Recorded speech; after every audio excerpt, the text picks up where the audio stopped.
Norm Goupel, Rob Nato, myself, Andrew Folsom. We're also joined by Superintendent Mike Flynn, Director of Curriculum Assessment and Professional Development. Director of all things curriculum, Becca Gagnon, our Administrative Assistant Extraordinaire, Jody Condon, and our Student Representative, Flo Tappas. So thank you guys for joining. We also have Dulcie Lapoma joining us via Zoom. In order for Dulcie to join our meeting, however, we do need to have a vote to have her join us. So is there a motion to let Dulcie join us tonight? So moved. Second? Okay, any discussion? Yes, congratulations, Dulcie. Congratulations, Dulcie. Dulcie had a little baby boy while we were all taking a break, so, and everyone's healthy and happy.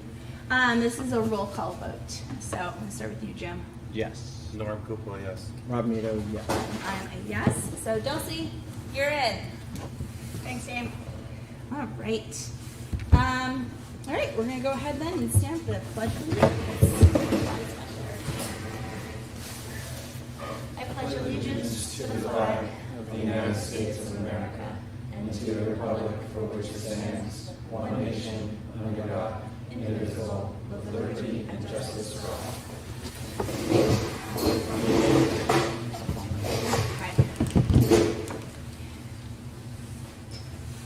And Matt, I realized I launched right in. I assume we're all good. Okay. All right, so we have one set of meeting minutes to approve from our regular board meeting on December 6th. Is there a motion to approve those minutes? So move. Second. Okay, any discussion? Hearing none, all in favor? Aye. Aye. Any opposed? Minutes approved. Okay, so we have come to our first public comment session of the evening. There will be, so we're going to have multiple public comment sessions tonight just because of the different things that we're talking about. So this is your first opportunity. If you'd like to make a public comment, you can just come on up. Just need your name and address. If you don't want to make one now, that's fine. You'll have time later. Anyone interested? No? All right.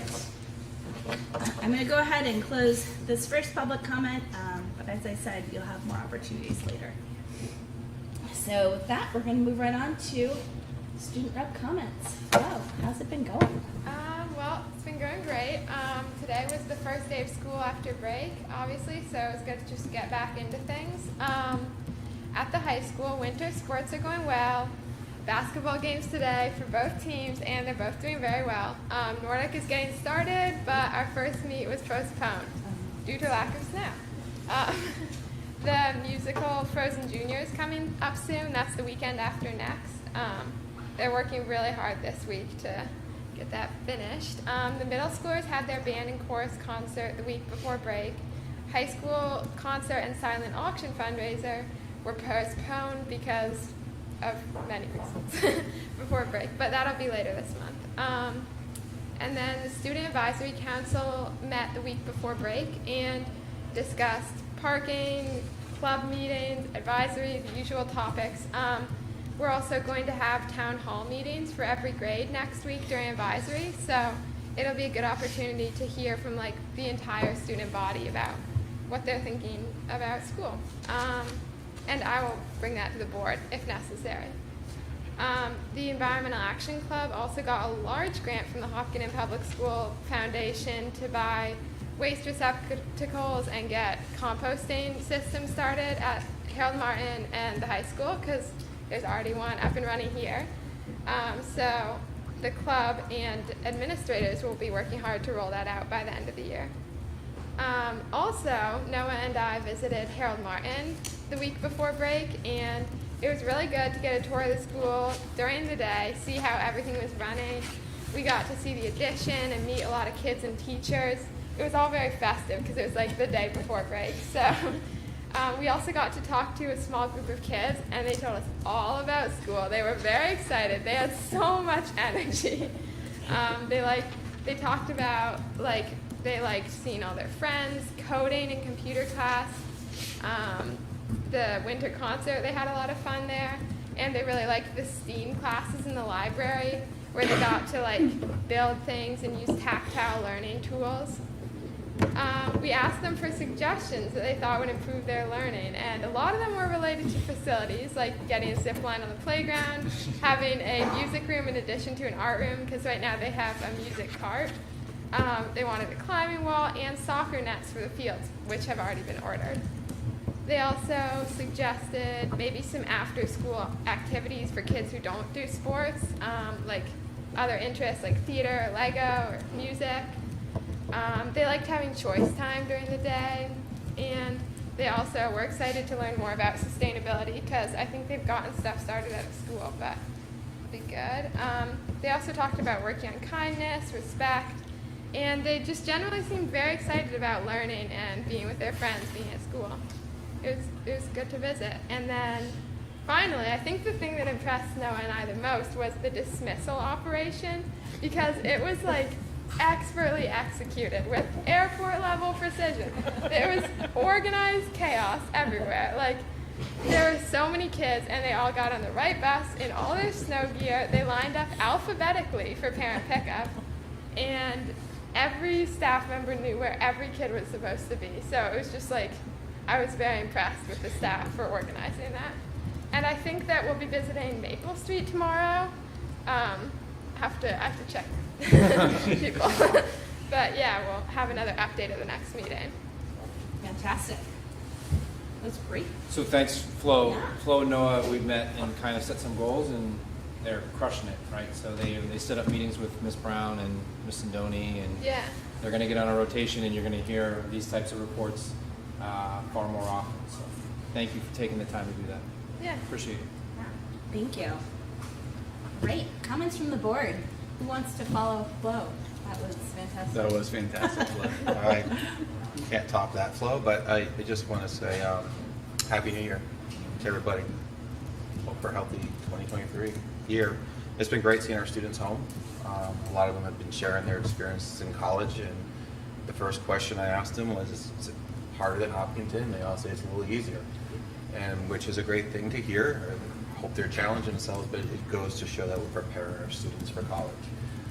I can confirm when I was in school and I went from high school to college, it was a lot easier. So it was really great to see them. And a lot of our students are home, so I wish them success in the second half. Good. No? Dulcie, anything? Nope. Okay. No. Sounds good. And I think my only comments is with our new year. We have some policies that we're going to be approving today, and starting January 1st, there actually was a law went into play that now requires all school boards to have at least one student representative. And we were lucky; we already had 2 student representatives.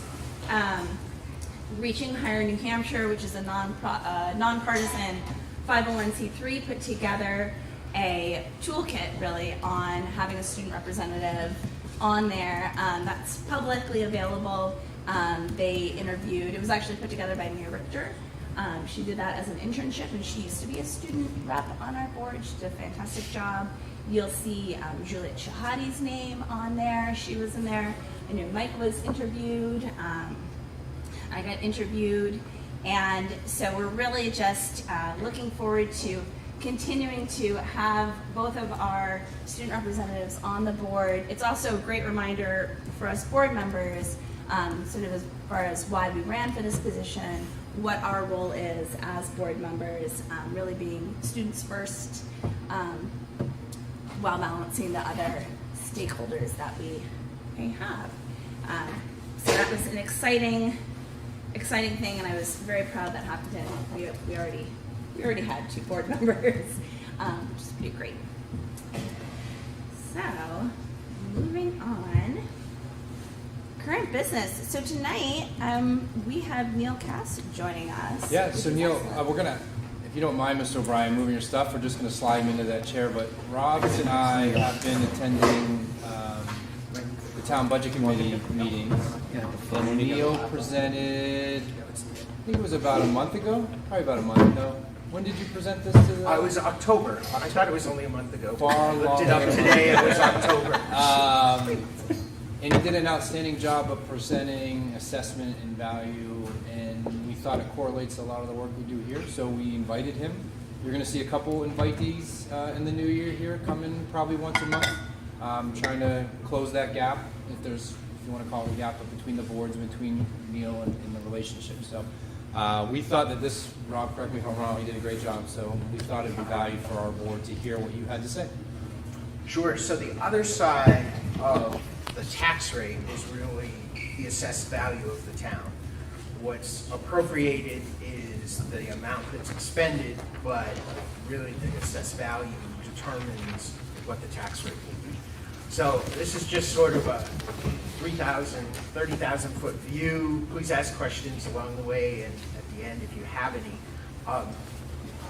So the assessing year for property values runs from April 1st to March 31st. I'm not exactly sure why, but it's different than everybody else's year passed away. So every property in town is assessed as it sits on April 1st. So if you're building a house and you have no house there on April 1st, and you build a house, a full house on April 2nd, you're not taxed for that house in that year. So the assessors go out around April 1st and review all construction projects and determine how much of that is done. The state of New Hampshire requires towns to do a reassessment every 5 years. Towns used to go for years and years and years, and assessments would be way off, but it's required now. Our last reassessment was in 2019. So our next one will be in 2024. So it won't affect the budgets we're working on now, but it certainly will the next round. In Hopkinton, we use what they call a cyclical update process. Assessors go out in years 1 through 4 and review the details and the property attributes of the property for 25% and update the property records. We have a record of every property. And then in year 5, a statistical update is done, which basically takes the sales from the past year and determines, it goes into sort of this matrix in the system to determine what value should be. So, and that's based on types of houses like antiques or ranches happen to be, or condos. All of those things are used, and the sales of those go into the process to determine what the fair market value, which you really should get to the fair market value of each property is. Now this is mass appraisal, so even though they go and look at every house, it's not like the appraisal you would get when you're getting a mortgage or something. They don't specifically. But at the end of the process, everyone receives their new value in a letter, and then hearings are held where they can go and meet with the assessor. I always encourage everybody to go and do that to make sure that the information is accurate, and just to know that what you're being taxed on is actually what you own. The other part of this is there's an equalization rate done each year based on the sales in that year. We don't have the 2022 rate yet, but we do have the 2021. And this is determined by arm's length sales. So if it's a trust or something else, that doesn't count. This has to be a fair market sale.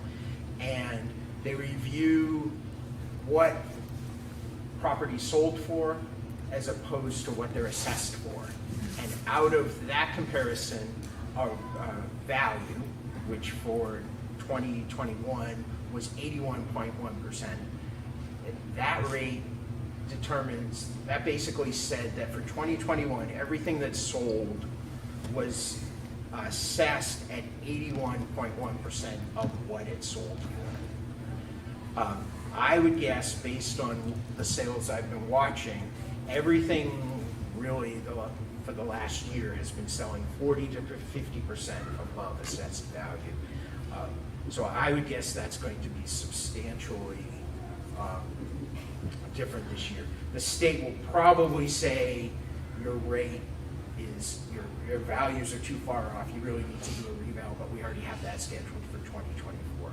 We could have chosen to go early, but I think waiting to 2024 and let the market sort of settle out is better. You don't want to be jumping up and down for that. Now, so in 2024, when this gets done, if everything stays the way it is, you would expect property values will go up 40 to 50%. Everything else being equal, though, the tax rate drops 40 to 50%. You're still collecting the same amount. You just have more property that you're using as your assessed value. So you have a sheet which shows the last 10 years. In 2022, total property values increased 2.45 million, or 3.1%. That's lower than we would have expected, given that values, that we added a lot of homes. But there was one very large property that sold for the first time, and its assessed value dropped $3.2 million because it clearly was overassessed. It's a unique property, and assessing is an art, and so they had done the best with the information they have and the cost to build it, but when it sold at arm's length, it was low, so the assessors did adjust that in that. In 2023, for our next assessed value, we've issued in the past year about $7.3 million in building permit value. So each building permit has an estimated value of what that will add. But it's not as simple as saying, oh, that value is going to go up, because you're assessed on what's there April 1st. So some construction may not start, some may take 3 years. So in general, we should add substantial value in 2023, but you never know. There were years, I'd always seen values go up, and then there were some years, when actually in our first 2009 and 2014, our values actually dropped, which is hard. So the chart represents that. The other thing that's probably worth noting is those are kind of the numbers, but there's a lot of intrinsic value that goes into what people pay for their homes. And sitting here, it's really people that we see come here for the schools, and they talk to us about that, and that certainly adds value to all of everyone's property because of that. People are looking for that, and the location of the town, as far as proximity to Concord and Manchester and Boston, and all of that adds to it too. So, kind of in a nutshell, that's it. I'm happy to answer any questions. First off, congratulations on a great budgeting process this year. I attended most of your meetings and it went well. My question for you is, this year with the valuation you guys did for your budget, did you guys do an increase like you did in the previous years? We did in our estimates, just like we estimate in all of our budget numbers, we used a 0.5% increase. We did that last year also, and actually we came in at 3.1% increase. Yeah, but that had to do, I remember you talking about the big property that swung so at that two, came it down. swung at 2 points. Yeah, so I would estimate, I feel pretty confident that we'll hit at least that 0.5%.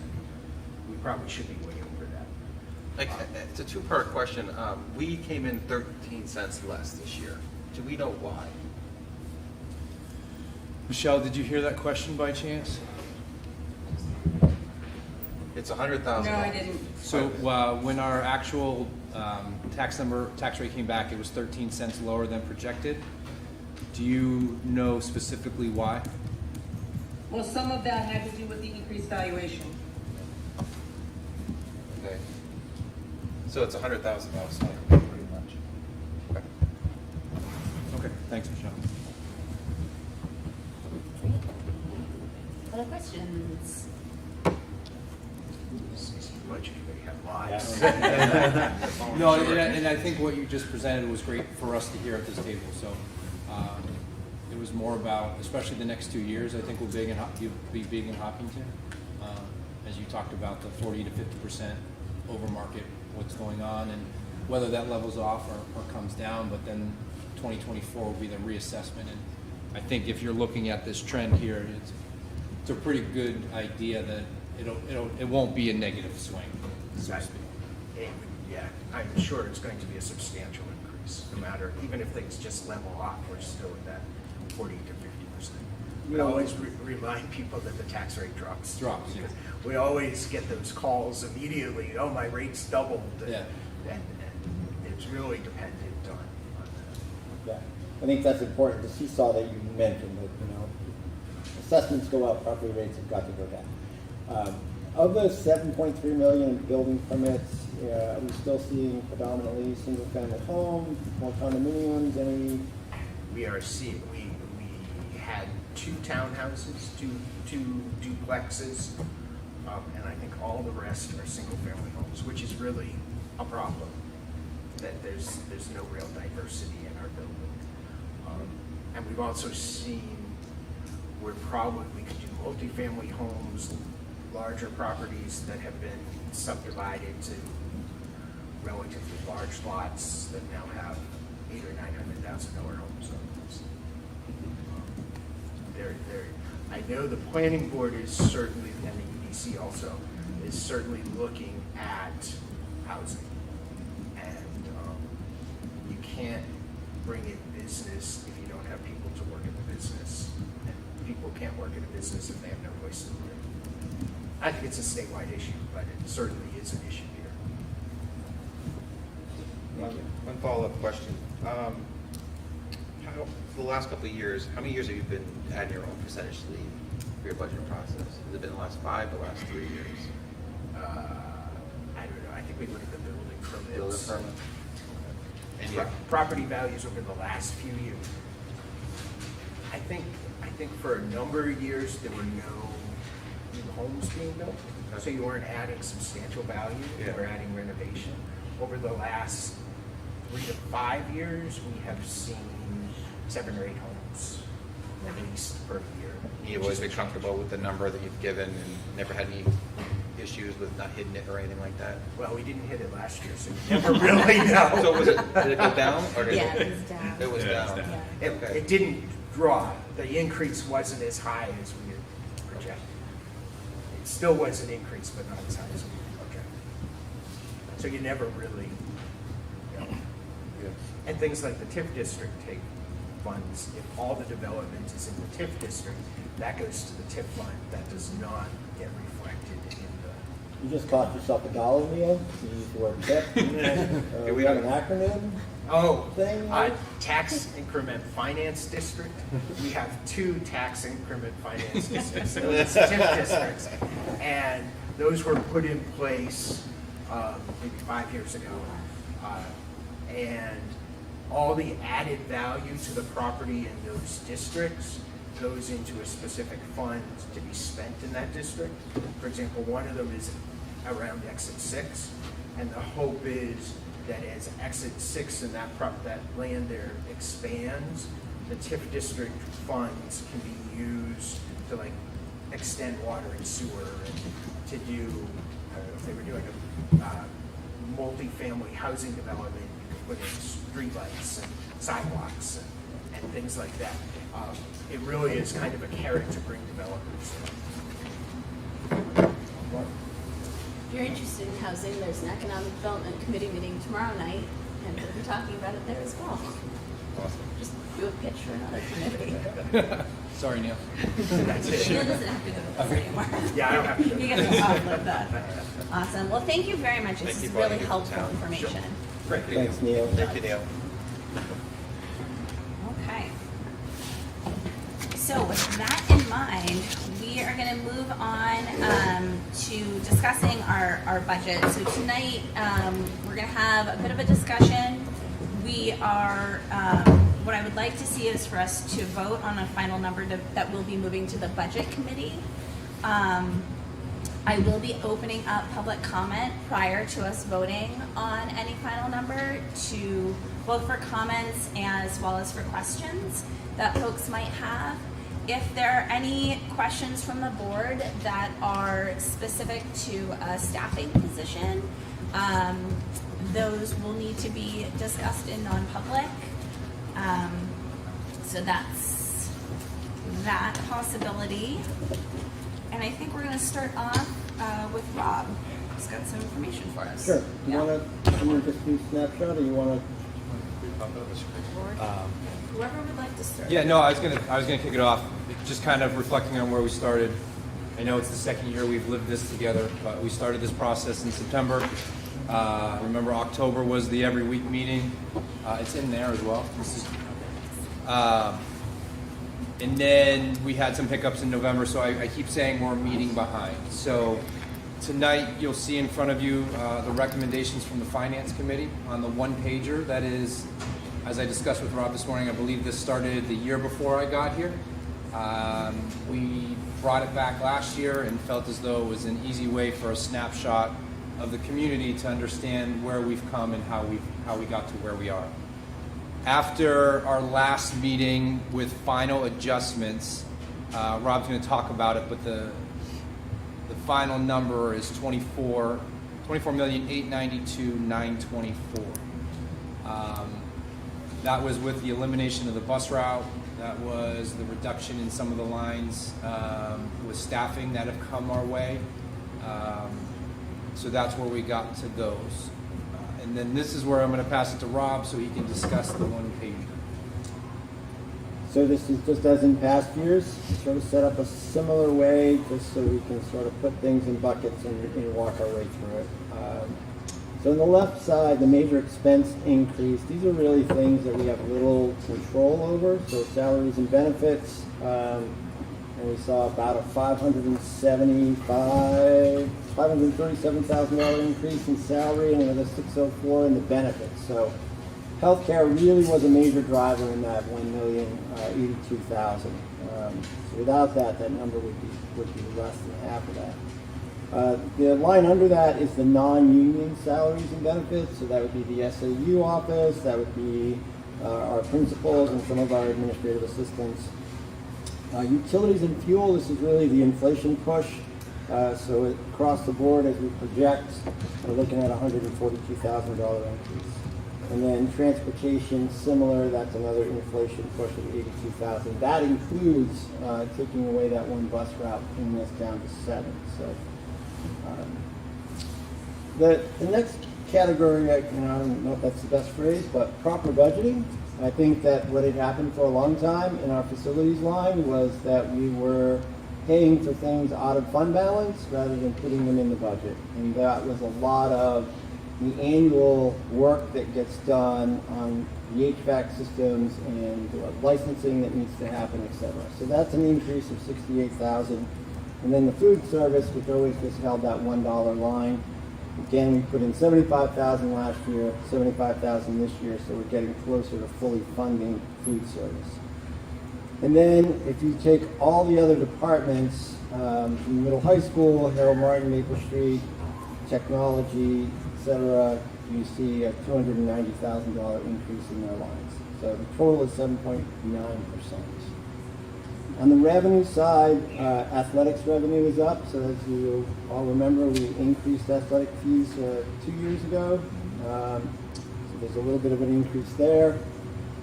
Other state aid, Michelle would have to quantify what other state aid means for me, but adequacy aid is down $224. The SWEPT revenue will increase to $371. Medicaid is up to $35,000. And the next line, the $114,997. This is payment from the state. This is not coming from the New Hampshire retirement system, but the state is contributing $114,997. And recall we did that little history lesson a couple of board meetings ago that the state went from paying a considerable amount of retirement to nothing. So maybe this will get heads in Concord moving in the right direction. So the total increase of revenue is 303. Use of our trust funds and fund balance, this is our last long discussion in finance, was to draw $400,000 from Article 10. There's currently $785 in there, so that would leave a balance of $385. $75,000 from the benefit trust, which would leave $125 in that trust. And then we're projecting to use $150,000 in fund balance at the end of the year. And obviously that's all up for discussion. So at the end of the day, the local tax impact is $1.83, and you can see the impact on assessed values to the right side of that. So that is the numbers as they lie, so to speak. Questions, comments, discussion? So, I don't know when it was. It must have been in November. I asked a question, or just knowing that a lot of the reductions we might want to make or put forward would fall on personnel, I'd asked Mr. Flynn if reductions were going to happen, what personnel would be affected. I know it's a non-public conversation, but I'm wondering, one, if you have some of that information, if we should go into non-public, at least to I do get an have answer. that. Yep, I have. Okay. I have what the human capital that it would affect. Yes. Okay. And so I guess at the appropriate time, it's probably non-public conversation. So I guess I just look to you, Andrew, whenever you think it's time for a break to have that. Yeah. I make a motion as long as you guys are willing to go have that conversation. Well, we unpack this a little bit and then. Yeah, whenever I just Yeah, that way we whenever can- we're ready. Yeah, that sounds great. So we'll discuss a little bit more, then we'll go into non-public, and we'll come back out for public comment before we make any decisions. Does that work? That works for me. Great. Did you have thoughts? I'm dissecting this. Okay. But, this is great, Rob. I appreciate the hard work that the Finance Committee did. First thing that I really got a little nervous about was Article 10. And I've been going back and forth today on what's in there. And that money is supposed to use to reduce the tax rate. That's the point of Article 10. And this is a very unique year. My biggest concern is at the end of this cycle for this budget, are we going to be able to replenish it? At what capacity? And that is a big concern for me because, we've had I don't want to say a luxury, I want to say we've had the opportunity to put money aside based on budgeting. And now that our budgeting practices have changed significantly, our unreserved fund balance is much, much less. Thank you to the superintendent of schools coming in at an appropriate number for the district. So my question for you, Rob, is how much risk is it for us to put in $400,000 or even $500,000 against the tax rate and us being able to protect ourselves for the future? Well, if I had a magic wand to answer that question, I would, but I don't. I think the reality is, so we take $400,000 from fund balance and from Article 10 and $150 from fund balance. Projecting what the fund balance will be this year, right now we're at about 100,000, but it's still early in the game. Is it going to be 200, 300?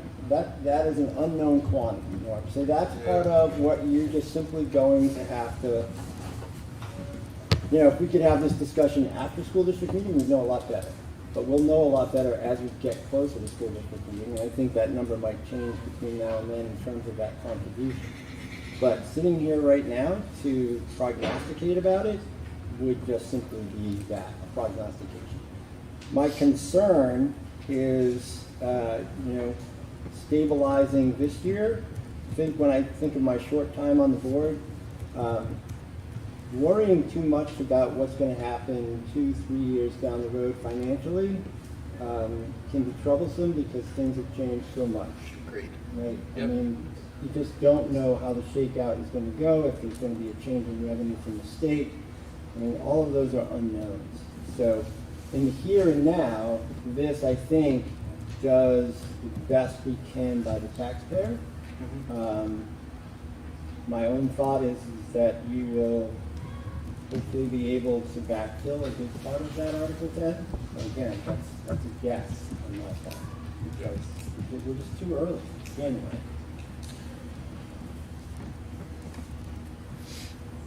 So let me put it simply this way. You can worry about raising taxes more now, or you can worry about whether or not you're going to have to raise taxes more next year or the year after. That's the choice. So we could do a substantial reduction on the tax rate and then pay that later down the road because we don't have Article 10 to reduce it. Well, Well, we might not if have you- as much in our. If you take less from Article 10 this year, you're going to increase taxes more this year in Yeah. hopes of saving people on the tax rate next year or the following year. So, this is the game that we have to play with projecting so far forward. But, you know what, and on the flip side, let's remember why we moved away from fund balance. So 6 times in the last 6 years, we froze budgets to meet the fund balance projections so that money would be available as tax revenue. That, I think we all sort of agreed, is a crazy way to run a school operation. Telling people, you put in a budget number for these things, but in October we're telling you, no, you can't have any of that because we need to meet this projection. That is not a good way to operate a school. It's not a good way to ask educators to meet the needs of their students. So that is part of the rationale of moving away. And now we're in the situation where this is the anxious part, right? So it's not going to be easy. There's going to be some anxiety with it. We're not going to know. We're not disagreeing, we're agreeing. I know. Yeah, we're just, just when I look at the unreserved fund balance as of right now, it's $96,000. Last year at this time, it's $501,000.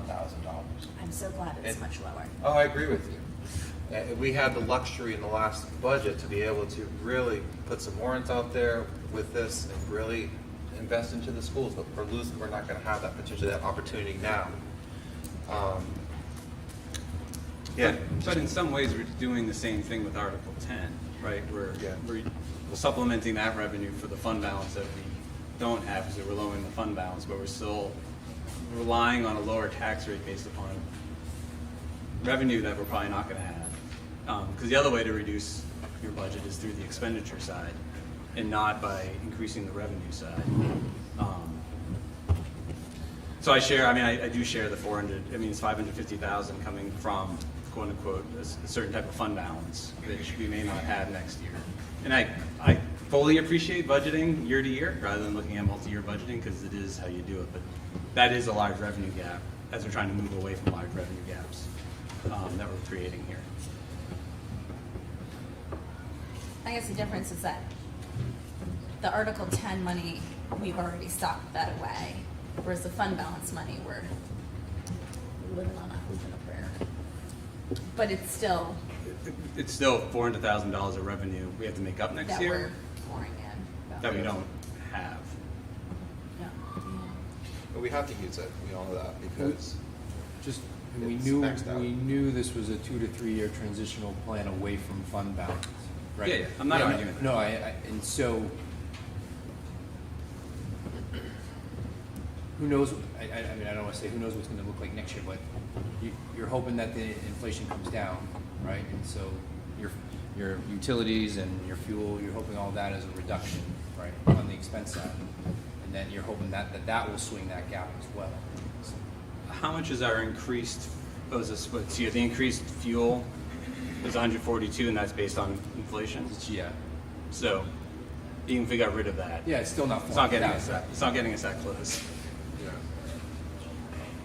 which comes down to salaries, like you talked about. And I'm not trying to be argumentative at all. It's just, it is sort of the fact of, Right. The difficult reality of revenue in the state of New Hampshire for every school board in the state. correct.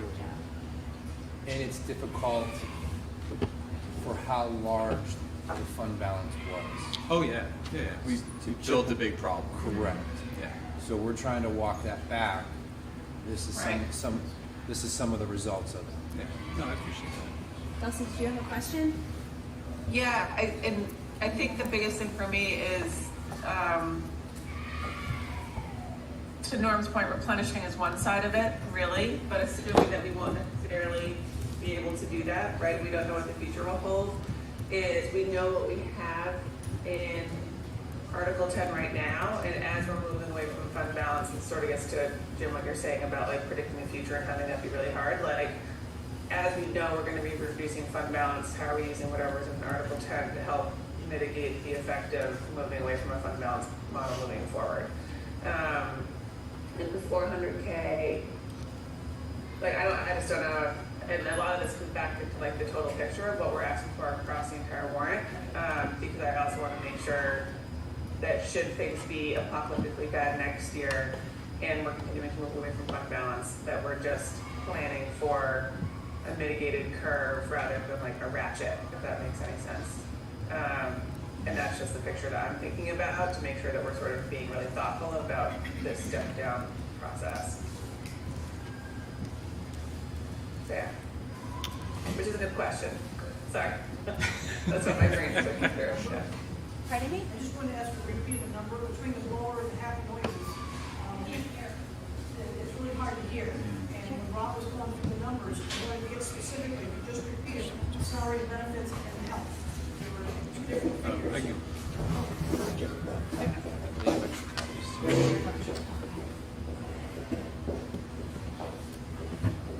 So I just wanted to just lend a little bit more color to the one pager and get just further clarification. So for salaries and benefits, I know Rob, you talked about benefits being one of the major drivers for next budget cycle. I was just looking up, so this is more as a reminder than anything. So next budget will be in year 2 of our 3-year HEA contract. So the benefit split is going to be changing again, and so this year we were at 98.2, I believe.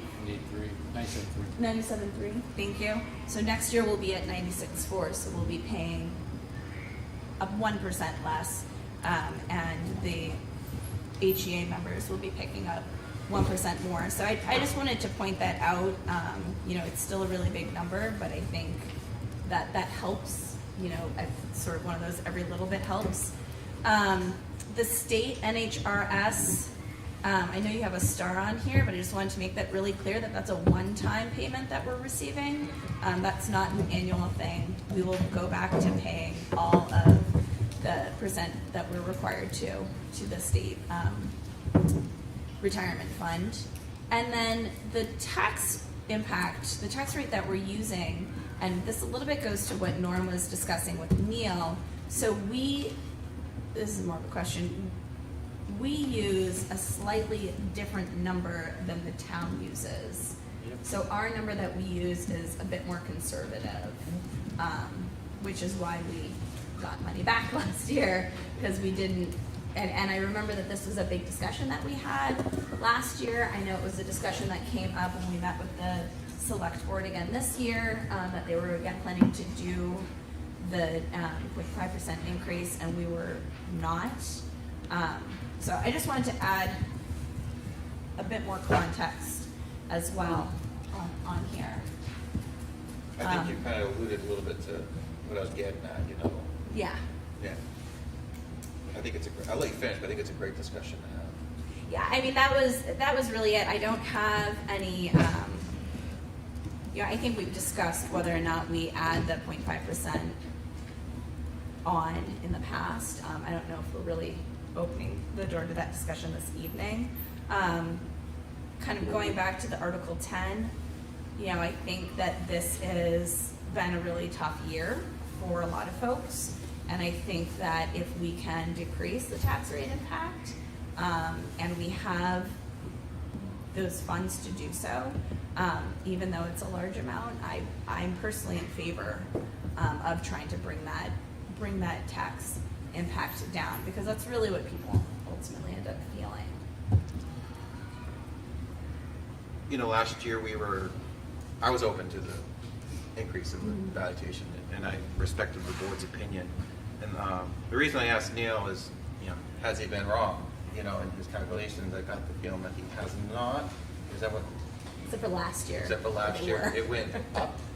So they went with a point, they thought it was gonna increase by about 0.5%, Yeah. and the overall increase was only 0.3%. Okay, So so there they're was a different. 0.2% Okay. difference. And then we came in less at 13 cents. Yeah. Yeah, we use numbers that are given to us by the Department of Revenue Administration. Yeah. And they take that and then they add what they think is doable. And I know in past conversations with Michelle, using DRA's number, at least for me, it makes it pretty comfortable because that's, Yeah.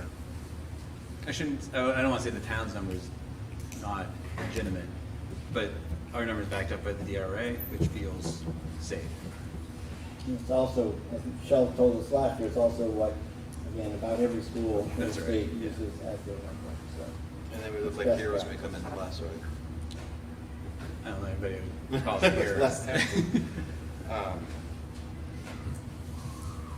I'd rather find a way to do the numbers correctly based on actual data and not take a risk and hope and pray.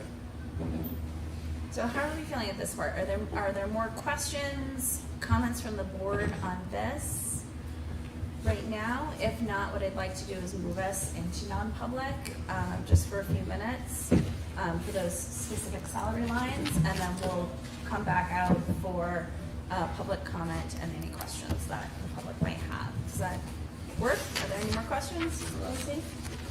You good? Okay. All right, so what we'll do is, we're gonna leave for just a few minutes. Can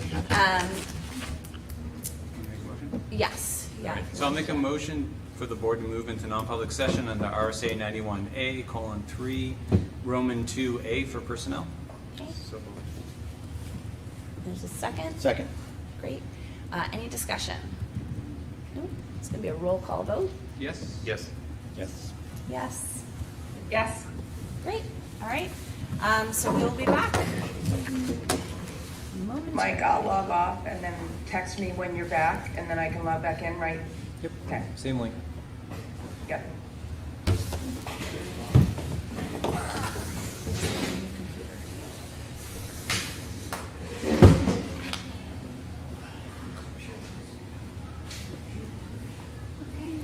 I'm tired.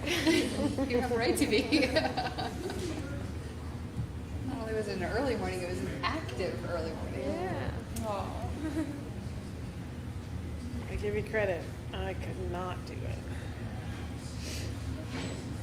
If you want to ski, we'll do it. Yeah, no, that's what I'm saying. That's what I said. I admire your dedication because I don't have it. I do not have that dedication. Get up.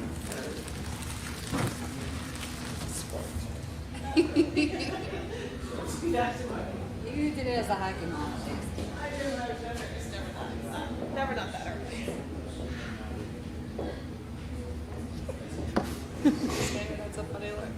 Huh? You must be here for Miss Centrosa's class. Yeah. All the seniors were complaining about having to go to meetings around town. They've been doing it for Yeah. I think these guys got probably the worst meeting to go to. These guys seniors? Longest at least. seniors. Yeah. Yes. Yeah. Isn't that crazy? I thought they were younger than Ace, older. Same age or younger.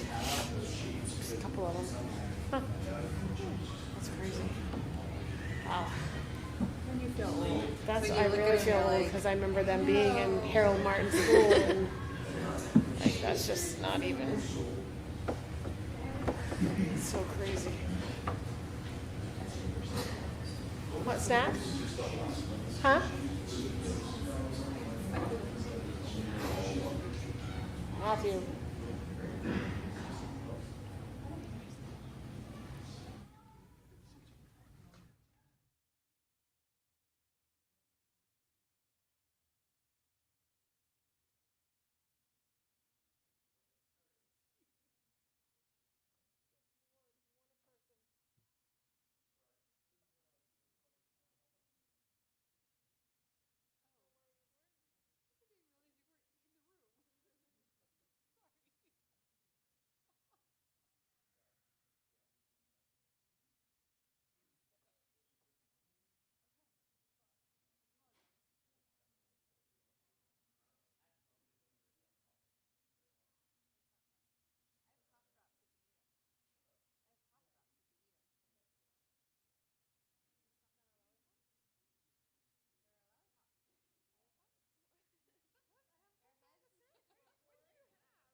So moved. Is there a Second. second? Great. Any discussion? No. All in favor? Aye. Opposed? Motion to seal the minutes. Thank you. Great. Any discussion? Hearing none. All in favor? Aye. Aye. Great. Thank you. Thank you, everyone. All right. So again, we were in non-public discussing some specifics, positions and whatnot. What I'm going to go ahead and do right now is open up public comment. So usually public comment is for comments only. However, tonight, because we're discussing the budget, and I know it's a very large and impactful thing, we're going to go ahead and also be answering questions as best we can. So if you have a public comment or question on what was presented this evening, you're welcome to come up and give your name and address and go from there. Are there any comments or questions on the budget as presented thus far? Trisha Lambert, 305 Galvin Road. Thank you for accepting questions. Although I don't know that I have any, we'll see what comes out. So looking at your sheet, I guess there's a couple clarifications. So salaries and benefits, that includes health benefits, that includes everything, right? Yeah. Yep. That's a question. That was an easy one, though. So under the yellow tax impact by warrant article, there's three other, there's Article 3, 4, and 5. So just so it's clear, the only part you have so far is the 24 million, which is the operating, and that's a 1.83. So when you add these other warrant articles, we're going to add in some other dollar amount, cents, whatever it is, per. So for the, which would be the whole 50 million roughly dollars. Is that right? So for the additional warrant articles, we're going to discuss those right after the budget, and we'll also open it back up. We haven't decided or voted on any numbers that we're going to put in But there that yet. would be an increase, whatever it is, It- potentially. yes. Well, I guess it hasn't been, you're going to have a warrant article. So. Right. So it's going to be an increase, so it's clear to the people listening to that. So if you have, you know, the 1.83, if you have a $300,000 house, it's 549. It's going to be something more. So potentially people will be looking more like at $1,000. Just trying to make it so that it's compact, so people understand the true pieces. Because it's Yeah. piecemeal, right? That's why we put it all in one page Okay. so people can see it all. I get it, but it's missing the numbers. We don't have it. So. We haven't had a Okay, so that's the discussion. first thing. So thank you, I appreciate that. So I can appreciate Rob saying that we don't know what's going to happen, although I would say that some of the signs, depending if you're in finance, if you're in transportation like I am, I think you know that, some of the signs are, I think you need to look at, because I think you're going to need to be more conservative for people, because if this thing goes even slightly lower than it is or now, and let's face facts, even if you're watching mainstream media, it doesn't look good. But just for the point of general information, this little map, and I apologize you can't see it, but it's just a little chart with a map, which starts is the fuel reserve. For the last, goes back to roughly the 1980s, all the way through to current day. Actually, the day that this was taken was on 12/23/22. So the amount of reserve, and if you can see this, and I encourage you all to go look at it, it has fallen completely down to 375 million barrels. So what does that mean? Doing the math, it's probably like less than a month of fuel left in our reserve. So when everybody asks the question, why did your fuel go down? Like around election time, I threw that in there because I think that politics are what they are. What happens is that goes down is because we were pulling it from the reserves. So what's going to happen? We already know OPEC is not willing to, at this so far, has said, we're not going to give you anymore. That's what you get. And then you've got a reserve like this. What is going to happen? Everything you're budgeting for right now is based off fuel. It's the petrol. Everything. Okay? Even the people, because they have lived, it all goes back to that. If you can't see the cliff coming, I don't have a crystal ball, but if you can't see the cliff coming, it's coming. And transportation takes the hit now. What's in the news? what's going on, and you see it. And I'm just telling you this because this is the things that you need to be looking at when you're gonna go tell somebody right now they're $1.83.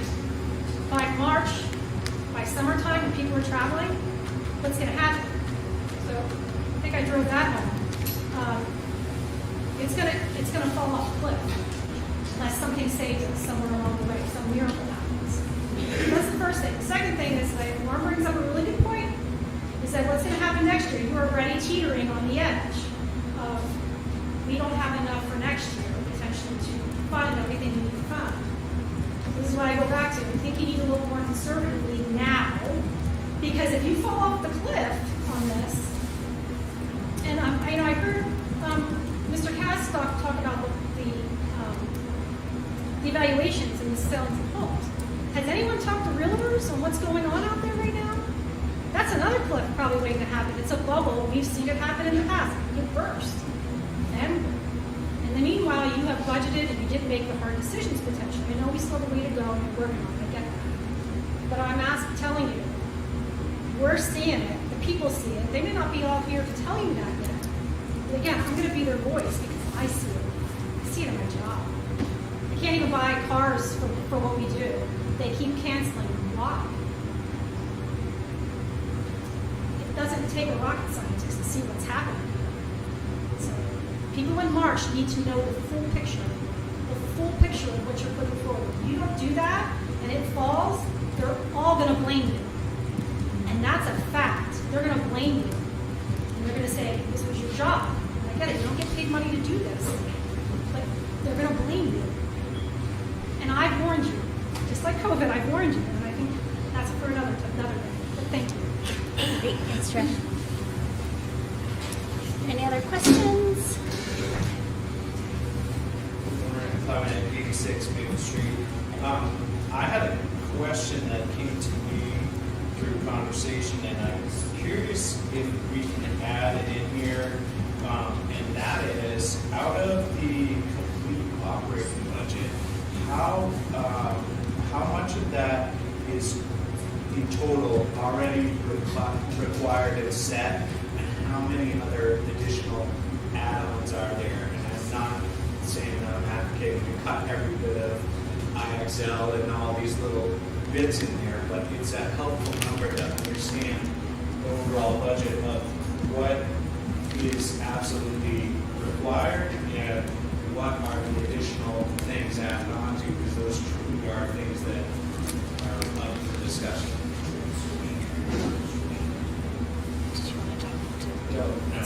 That's the operating increase across different buckets. We can write that number down as we move forward. That would be discretionary and non-discretionary spending. Yeah, so that's going to be under the operating increase across departments. That number, that 1.25%, are the additions. And I wouldn't necessarily say that some of those are discretionary. Certainly in those budgets, there are increases that we don't control, but we didn't spend as much time looking specifically at things that drive, like the utilities, the electric, the fuel, et cetera. But, across all of those budget lines, you're going to find some things that are discretionary and some that are non-discretionary in that $290,000. Keeping in mind that, the cost of other things, whether it's textbooks or whether it's, access to media for library services, those kinds of things, those go up as well. So are those discretionary? I don't know. I mean, that's a matter of educational opinion, I guess. Do we have 12 choices for kids, or do we have 10 choices for kids, or do we have 2, do we have 1? The parent squared memberships included in that as well, right? That would all be Tuition for our kids, the CRTC's in there. That went up 13, so. But this green box, the 290.33 is really That's the money you can shift, yeah. that's the shifting less employees, which is what we had in the conversation. Is there 1 or 2 big ticket items in that 290? big ticket in like the CRTC was what did you say, Mike? 13,000. So there's the Concord Regional Tech Center. So they increased our costs there. I mean, things in there were the athletic, we had to pay referees more. Just trying to go back to our presentation that we did. IXL, we mentioned tuition, graduation cost was $4,000, math program was $5,200. So those are the things, yeah. 2 areas, Article 10, this is our second year that you've had Article 10 presented to the town? We've had it for several years. So it's a fund that the state, so it was brought by statute, and then the Hopkinton voters voted to approve us having this as one of our funds. We've This is had where it. you can't give money back. This is where only so much money can go back to the town, is that the one? No. Okay. Sorry. No. So this was, originally it was set up that you could put in up to, I believe, 2.5% to be used for emergency use only. That was increased by voters up to 5% 2 years ago. But Article 10 itself has been around longer than I've been on the board. Is Article 10 a pool of trust funds? I don't know. It's just a non-lapsing fund. It's non-lapsing, okay, all right. But it can fund many different things. So when it changed from 2.5% to 5%, it was opened up so it could fund many different things. Like the fund balance used to. The intent, however, of the school board at that time was for it to be used really to help mitigate the impact to basically to mitigate tax impacts. The leftover fund balance at the end of the year, is there legislation passed that you can only give so much back to the town, or it's the opposite? There's only so much you can keep. The rest has to go back to the town. Can't keep. I don't know that one off the top. Well, of my that's what this head. 5% would be. Well, that's Article 10. So it's confusing because it's called Article 10 because that's what it was called when it was approved by the town voters. So it's not really. But the remaining fund balance at the end of the year still has to be returned. No. We have Not at discretion all. on that. We have discretion at the end. Is that mandated by legislative law, by legislative rules? You know? I don't think that I don't know off the top of my head the state statute that would be mandating it. I could certainly look into it for you. So we're approved to spend up to what the voters give us to spend on a budget, and so all of fund balances is unspent dollars on our budget. So the board has the authority to spend up to that budgeted amount, and so there's not a limit to what we can spend up to our budgeted amount. So at the end of a school meeting, you have reported to the town, we have this much left. But whether or not that's addressed in the meeting depends upon the meeting, right? Or whether you make a proposal at X amount and X amount. And that's what we've been doing, I think, with the fund balance. And that's how we've been paying for emergencies and so forth, was to, at that particular meeting, we need X amount for carpets to take care of that. So the town meeting we can put a warrant that says, we're going to spend $150,000. We want $150,000 to go into a trust fund, and that will come from fund balance. So the town meeting can allocate from anticipated fund balance to a trust fund.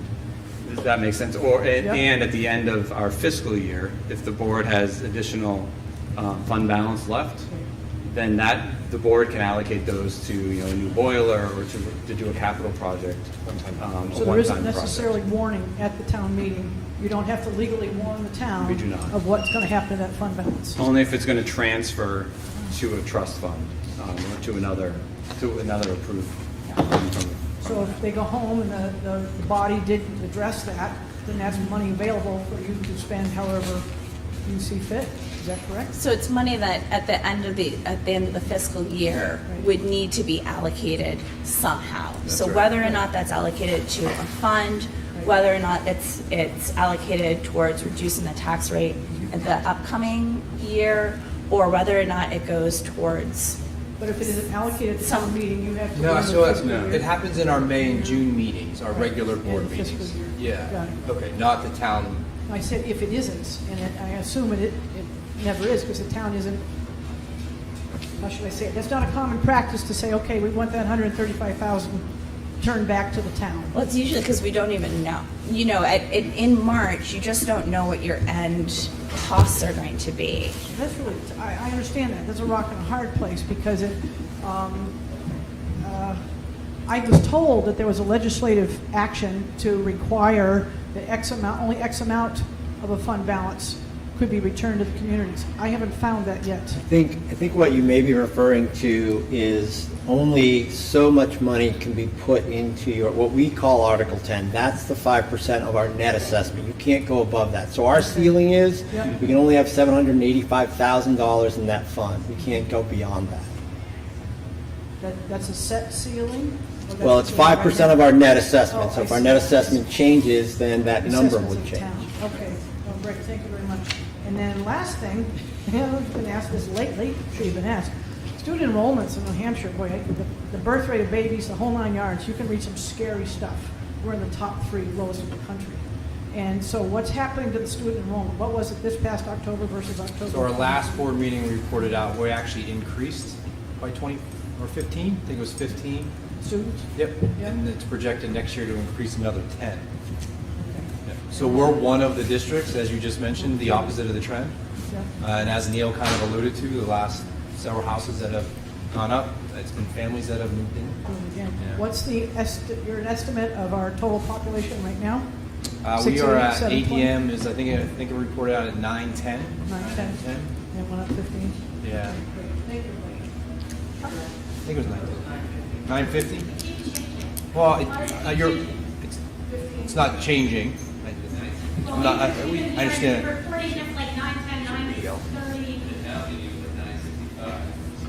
So when I went to the budget, the ADM, so it's 9. So what we presented the first time was our calculations, and then the ADM came in from the state. So that's what the second number was. So I'd have to go back to that. The one I'm looking at right now is the one I reported on the first time we presented was 950. So I'm not changing it. It's projections versus what the state then reported in. It hasn't swung that much. Okay, so are there any other questions or comments? So Tricia Lambert, 305 Galvin Road. So just a continuous discussion. So I did attend the budget meeting, which again was, I believe, 950 is what it was. And there was a discussion that ensued about homeschooling. And I want to make a really clear point that there is a law protecting homeschoolers, and that, and it wasn't just what Superintendent Flynn said about that we don't track kids, and that they're looking to change that. That it's collectively upon the superintendents. I don't care, but I don't want any of our money trying to track children that are properly homeschooled under the law, under the New Hampshire RSA. Period. Those kids have a right to learn where they need to learn, and I'm asking that that never be even a discussion amongst this board or within the administration to try to change so that you, because what it makes it looks like is you're looking to get those dollar amounts on whether that kid's in town and they're not in school, so that child is worth some dollar amount to someone. And there were some words said at that meeting from that board, about not knowing what they're being taught. Parents know what to teach your children. And I'm just going to say, I don't want $1 going towards tracking a child or trying to change a law that protects homeschooling or any other type of school that a parent so chooses. It's a choice. This is America. And we have the right to be there. So I realize this was not the board. I'm bringing it up as a budget item, and that number that keeps changing, my word, doesn't need to be a part of it. So thank you. Yep, and that would, the way that we approve homeschool kids is driven by state statute, and it's a policy. So if there were ever to be a change, it would be a public discussion. But it is not on our policy docket, not even kind of. I appreciate that. I'm making the point that it never should be, because Yeah. children have So a right noted. to learn wherever the law says it can, and homeschooling is in fact a way to learn. And it's protected under the law, and tracking children is illegal. And just the fact that we're even discussing at that meeting that they were looking for some changes potentially, I don't want time spent on that. We're supposed to be just teaching the children reading, writing, arithmetic. That's it. Any of these other things, I don't really understand why we spend time on it. So thank you for listening. I appreciate it.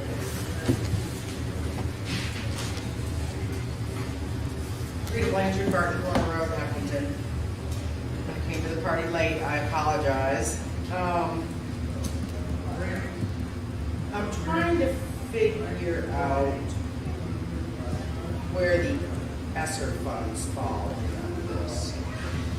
Can you say a little bit more about that? I'm just, like, are they under, there's not a delegated, so there's ESSER funds, and there's COVID funds. So we had 3 rounds basically of ESSER funds. Those are all, they're all just called ESSER. They're all tracked on our website. They would be counted as revenue, I believe. So How do I know where they're being used? It's right on the website, Okay. under the So business take a look at the office. website, Sure. but I'm wondering where they fit into this. we did not split them out on our one pager. But they would be a revenue that we would be using to offset any costs related to helping kids catch up. Okay. And what about what does the COVID money fall under? Is that ESSER? That's ESSER, yeah. And how do we know, because I do go to the site, where on the site can I find how much money is delegated to the kids for catching up? Does that make sense to you? Well, kind of, but all the dollar amounts, it's right under the business website. yeah. And it's even projecting next year with what you're asking. Right, but what's the title of where this is salaries and benefits, utilities. Where does it say, how do I know what part of the COVID funds are being delegated towards So helping the kids catch up? Like, what would it be under, I guess? What is the? It's If I look actually, at the thing, what does it say? It says literacy pretty specialist, it says self-explanatory. additional psychologist, it says MSS .5, it says PE wellness, it says math specialist. so it Okay, breaks and down. all of those are delegated to helping the children catch up from the remote learning times. All of those all fall qualify for ESSER, yes. Yep. And are they delegated strictly to helping the kids catch up? I'm bringing this up because Woodson and Drummond, it was brought to my attention, have shown how districts how not to use COVID funds for helping the kids catch up. Which is a firm that Hopkinton uses. The Hopkinton district uses Woodson and Drummond, or Drummond, Woodson, whatever it is. Legal firm. And they had a meeting about how not to use COVID funds for the kids, to be directed to the kids who are catching up. So I'm wondering where on our, so I'll just look under all those. and see Well, what that's I'd like to help, but these positions are all So I would think qualified. they would be for everybody. They wouldn't be, like, those positions in my mind would be for all the kids. Oh, well, Wouldn't be dedicated to helping kids catch up. Does that make sense? Yep. I think because all children were affected by the changing ways that the schools were, there is an argument to be made that at least a portion of these will help all children. Some of these are specific to kids who need additional support on top of that. All right, 'cause that's what I was trying to figure out on the site. I was like, Yep. It's all, I can show you after the meeting. Thanks. Yep. Questions? We've lost all of our students who are here. Yeah, they've got I'm very sorry. No, you're Works, fine. I'm 5 houses up on the road on this. Great, okay. So just before we leave, the question was about the breakdown of big ticket numbers. So if I go back to my notes from our budget discussion, started in October, and then this one was 11/8. So stripping away from salaries and benefits in November, curriculum was up 3,300, technology, 17,000, Harold Martin School, 2,500, Maple Street School, 5,000, middle high school, 38,000, athletics, 10,000. But again, a lot of those increases, both discretionary and non-discretionary. So that number of 1.2% increase across what I would say are departments' operating budgets. As you break down the umbrella within departments, what those increases are. That's under operational increases. Yes.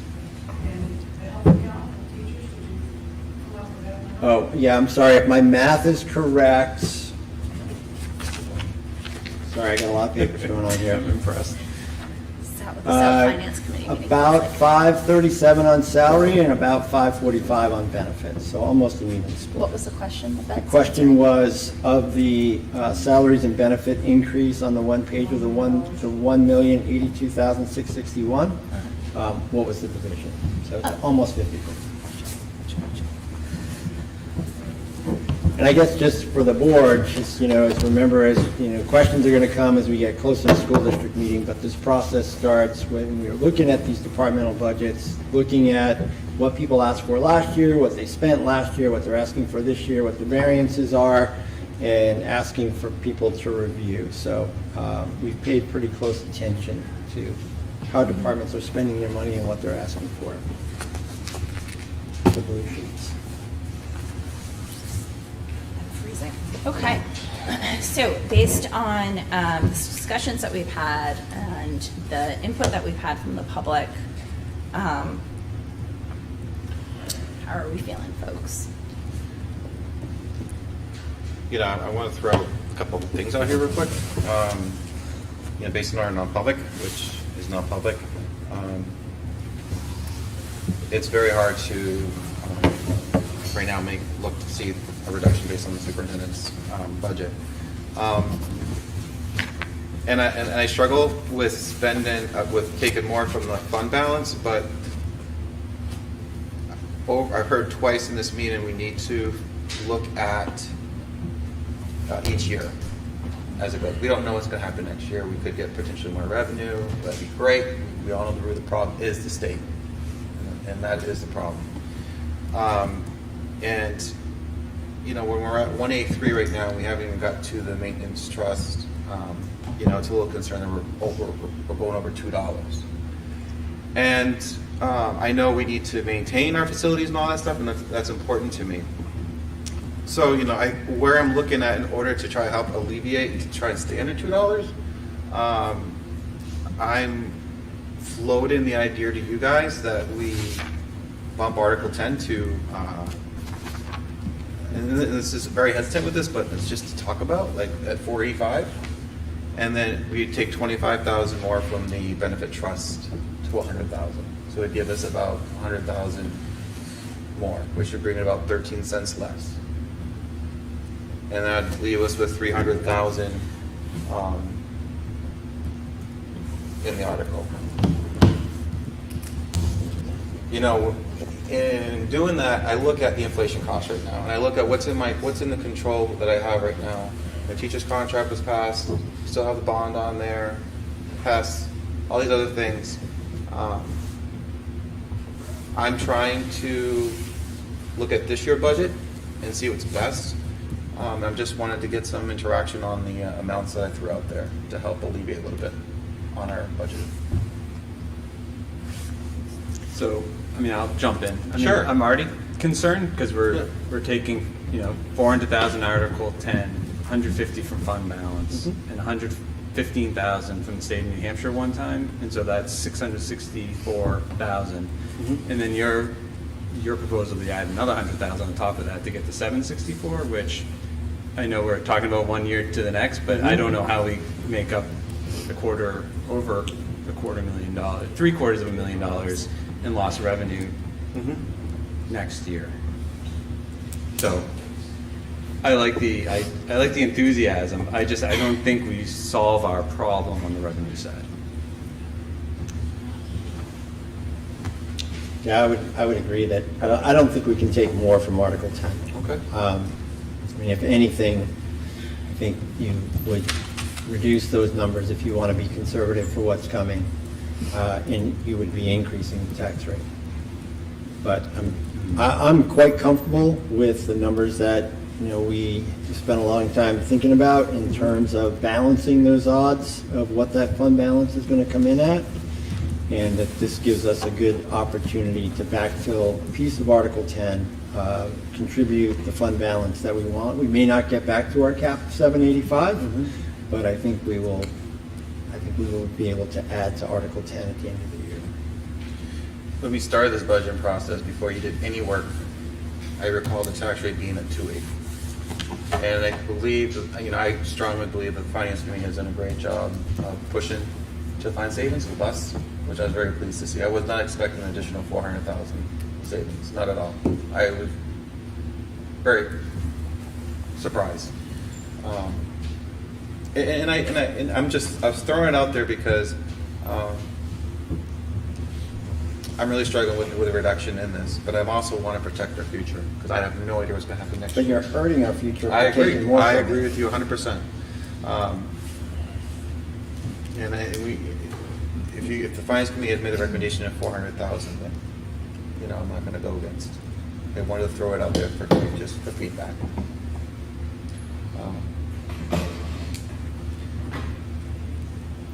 Would you consider? I know it's only 25,000, but would you give for a benefit trust to 100,000? I don't love the idea of continuing to add revenue if we're already in the hole. Did you have thoughts? I think for the benefit, oh, sorry, go ahead. No. I think for the benefits trust, I would be reticent to do that, Norm, just because I think, the hard part is that we've already done a lot of, I think that Mandy especially has already looked a lot at what we might have coming down the pipeline next year. And that trust is really important, or not that benefits trust, sorry. I was looking at the special education one. I just think I think it's hard. I think we already have a lot in the revenue bucket for what you said, Andrew, so I talked about that, yep.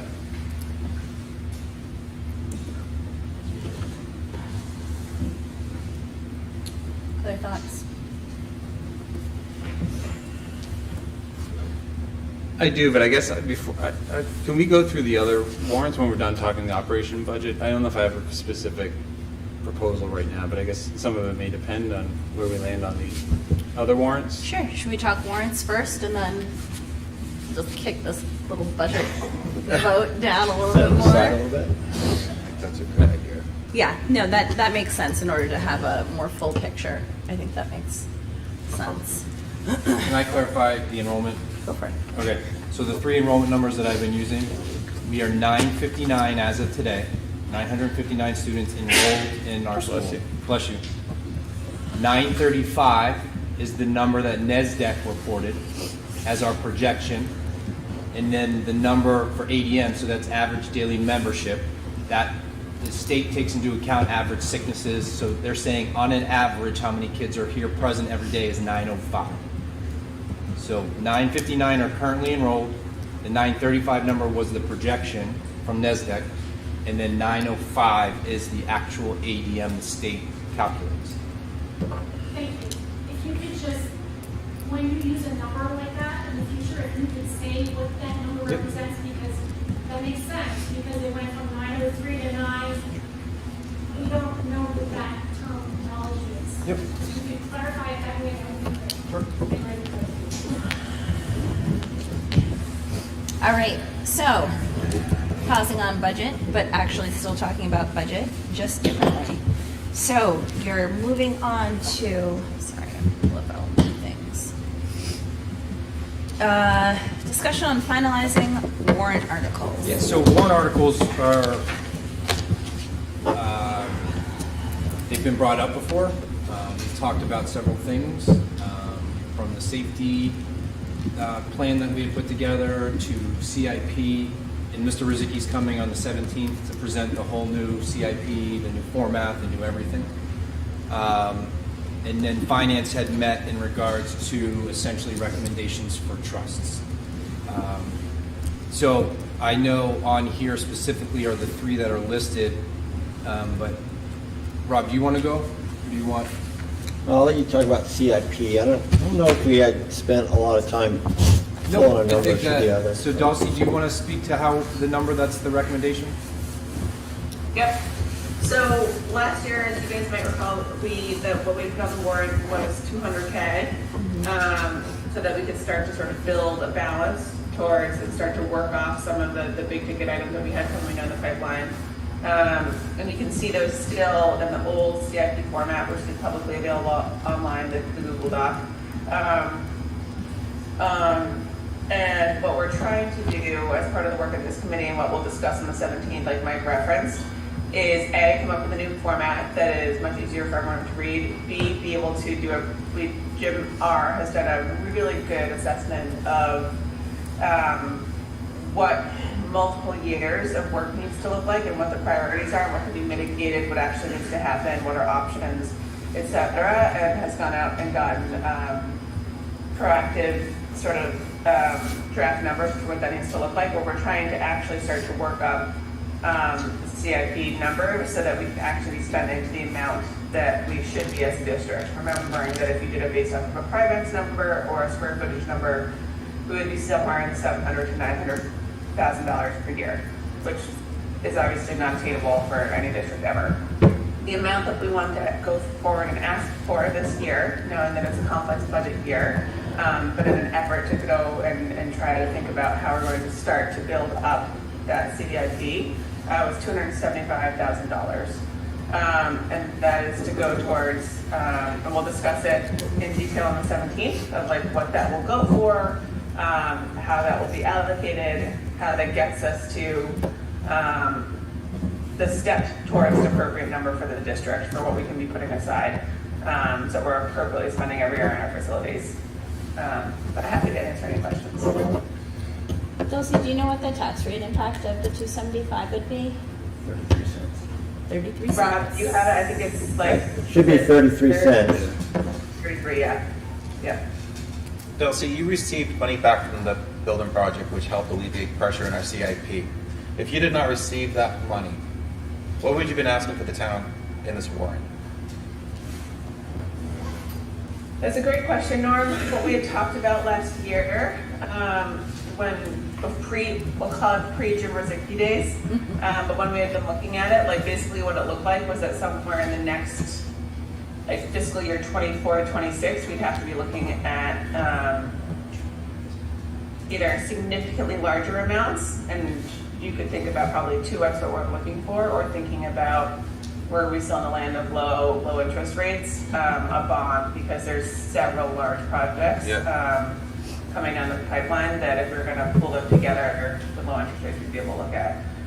That said, the surplus from the building project significantly helped with a few things that are pretty major, and we're really trying to think about how we can smooth our spending over years so that it's a repeatable ask, and also like a repeatable tax rate representation, and also trying to get to a maintenance schedule where we don't have huge spikes and valleys, but we're smoothing out what we're doing year over year. So it's not like we're replacing 3 boilers in a year, or we're not replacing all the roofing in a year, or all of the flooring, but we're trying to get to a point where we can look at, we're doing a chunk, so in a way that stabilizes the tax rate. Does that help? Yeah, it does. Other questions?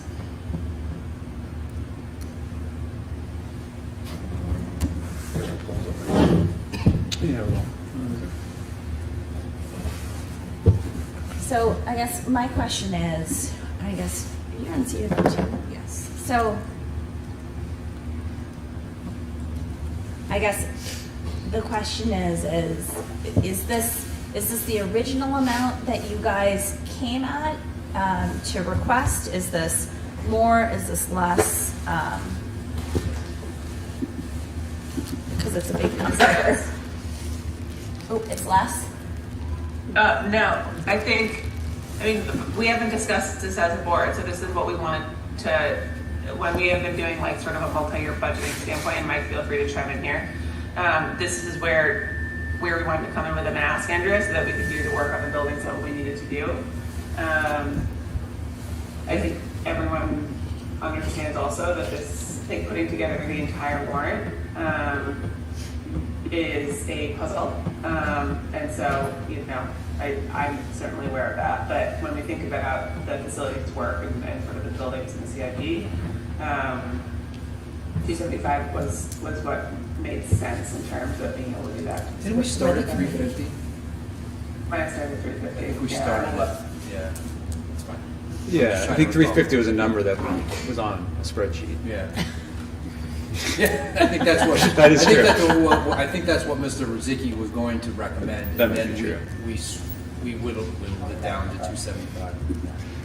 How much did we allocate this year? So we had the warrant, the town meeting, and then we had.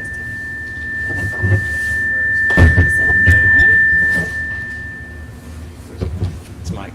Is it me? I think so. You moved the furthest away and it stopped. Just text him. Okay. Sorry. So we Leave the room for 1 minute. So we allocated money at town meeting, and then we had the bond. So was it? The bond was like 400,000, and then it was another. Was it 400,000? I think it was. Or was it 200,000 at town meeting? I'm sorry, can you ask your question again? How much did we allocate to the CIP this year from both appropriations and then? We added 250,000 this year. I How much think is that's that? what I heard Jim asking 250. about. And then I can tell you, if I think about it, without looking at the CIP doc that will be shown in 2 weeks, with the money from the building project and the money that we have in the trust funds now for the building project, we're not gonna have that much money. I think it's under 100,000 left, right, Dulcie? Give or take, other than go forward for following year. We have, you know, the big problems are the R22 units that are coming to an ending point. So they're heat recovery units that they're no longer making R22, and we have the R22. So whatever's in stockpiles everywhere is we're at the mercy, in essence, we're at the mercy of those people, and whatever pricing it is. If heaven forbid we need it, before we can replace it. Never mind the efficiencies that would happen with a newer unit. So 650 is what? So this was the bond total, so it was 403,625. Okay, plus 250 that we had appropriated. Yeah. Okay. So 653. So we put in 250. 250. This is 400. And then it sounds like we used that this year. Is Yeah, that so we used it correct? on Kawau renovation, so.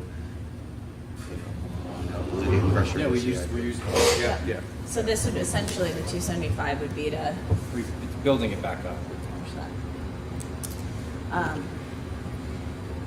Yeah, it's a big number. I also remember just a few years ago when we were all talking about the deferred maintenance that we had because we had not budgeted appropriately for years and years and years to save for our CIP and to do the maintenance that is required, so. Dulcie, I don't have that CIP document in front of me. What, if we project out our overall expected costs over 10 years, how well does 275 a year amortize us out to that number? How far short do we come? Yeah, so it's worth noting, Rob, so it's, I think it's like we want to start at 275 and build our way up close to 400 per year, knowing that that's obviously a big number. Like Michelle was saying, a lot of the HVAC stuff is just, it's big numbers for replacing across the district. But in that range helps us get close to there. If that makes sense. I think we'll net out someplace between 300 and 400 a year. Yeah. So we're still under allocating what our needs actually are, or what we project them. Yes. Yes. Because we also want to, with not our position is that an incremental approach is a sounder economic approach. Yeah.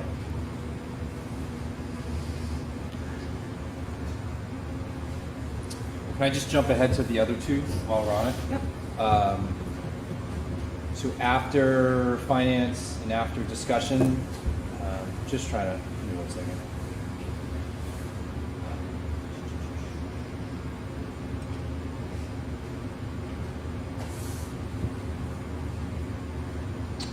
The recommendation is not to move forward with the special ed trust reimbursement, so that number would be 0. And then the number for technology, because if you remember early, we need a phone system upgrade. So instead of using budgeting for it, we said that we would use the maintenance trust once we get there. And then so to replenish that on top of, we came to a number of 50,000 and that's obviously up for discussion as well. So 0 for special ed and 50 for technology trust. Yeah, the tax impact by 50,000. Can you remind me, Mike, what's in those two trusts? So, Special ed's like 150, or is it more than that? I left my paper. It's so funny. I'm turning into Rob. I left my paper. Rob might have it on one of his papers. Michelle? What's the balance of the special ed trust? It's on the financial for tonight. Yeah, it's 270,198. 270, 199, 270, 198.62, so. And how about the technology trust? Check is $50,012. Okay, so if we- minus 27.5 for phones. That's it. We're going to upgrade it. 27.5. Okay, so it takes a little over half of it. Yeah, half good.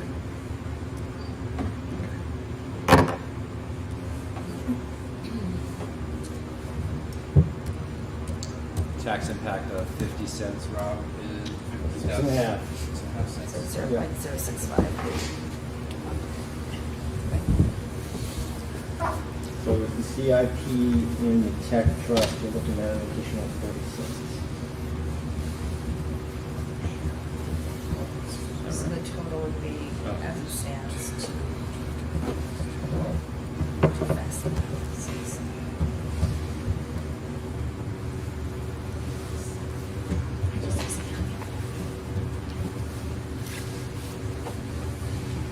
So all that together was $2.22. Is that 24? 24? What's my math wrong? I have 2.225. Yeah, I got 2.22. She I want to trust. 2.25. I want to trust my math though. I did. I need a calculator. So, just saying. How much? I know it's 6 cents, but is it something we?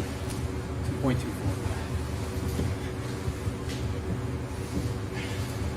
I hate being back. So I mean, I guess my reaction is I have trouble passing to the budget committee the $2.22 tax impact, and so I mean I'm not quite sure how to do it. So I think 183 is high, but I understand the value of both technology trust and the CIP, and so I'm struggling with where to make a reduction to get to something. Then this is just me that I could feel more comfortable with. I just think, in my opinion, 222 is too high. That's just me. If the majority of the board is comfortable with that, then that's fine. I don't need to really worry about where I would make a reduction because I'm not going to get vote for it, and that's okay.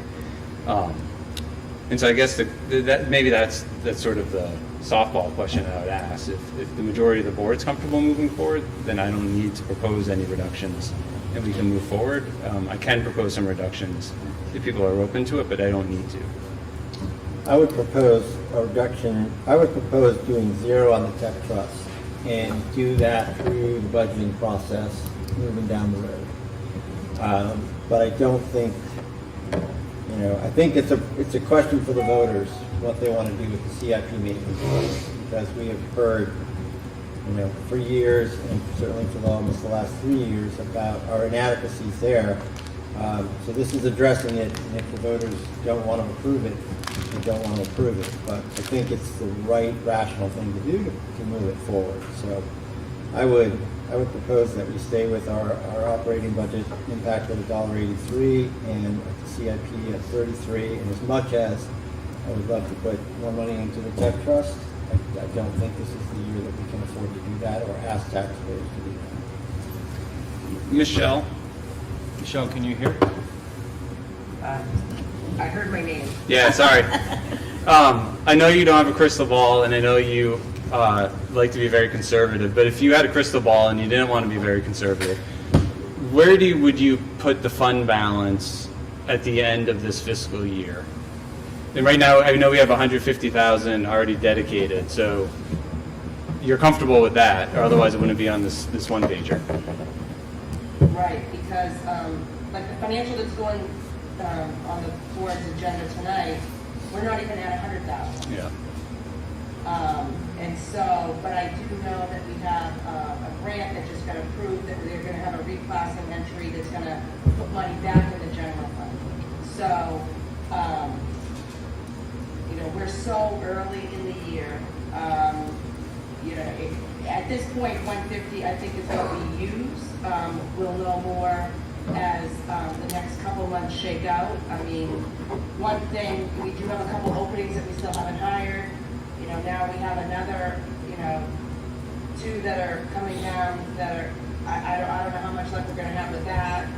So it's not going to be huge money, but that could potentially bring fund balance up more than I anticipated because of the fact of us not filling those positions for at least the remainder of the year, hopefully some of the year.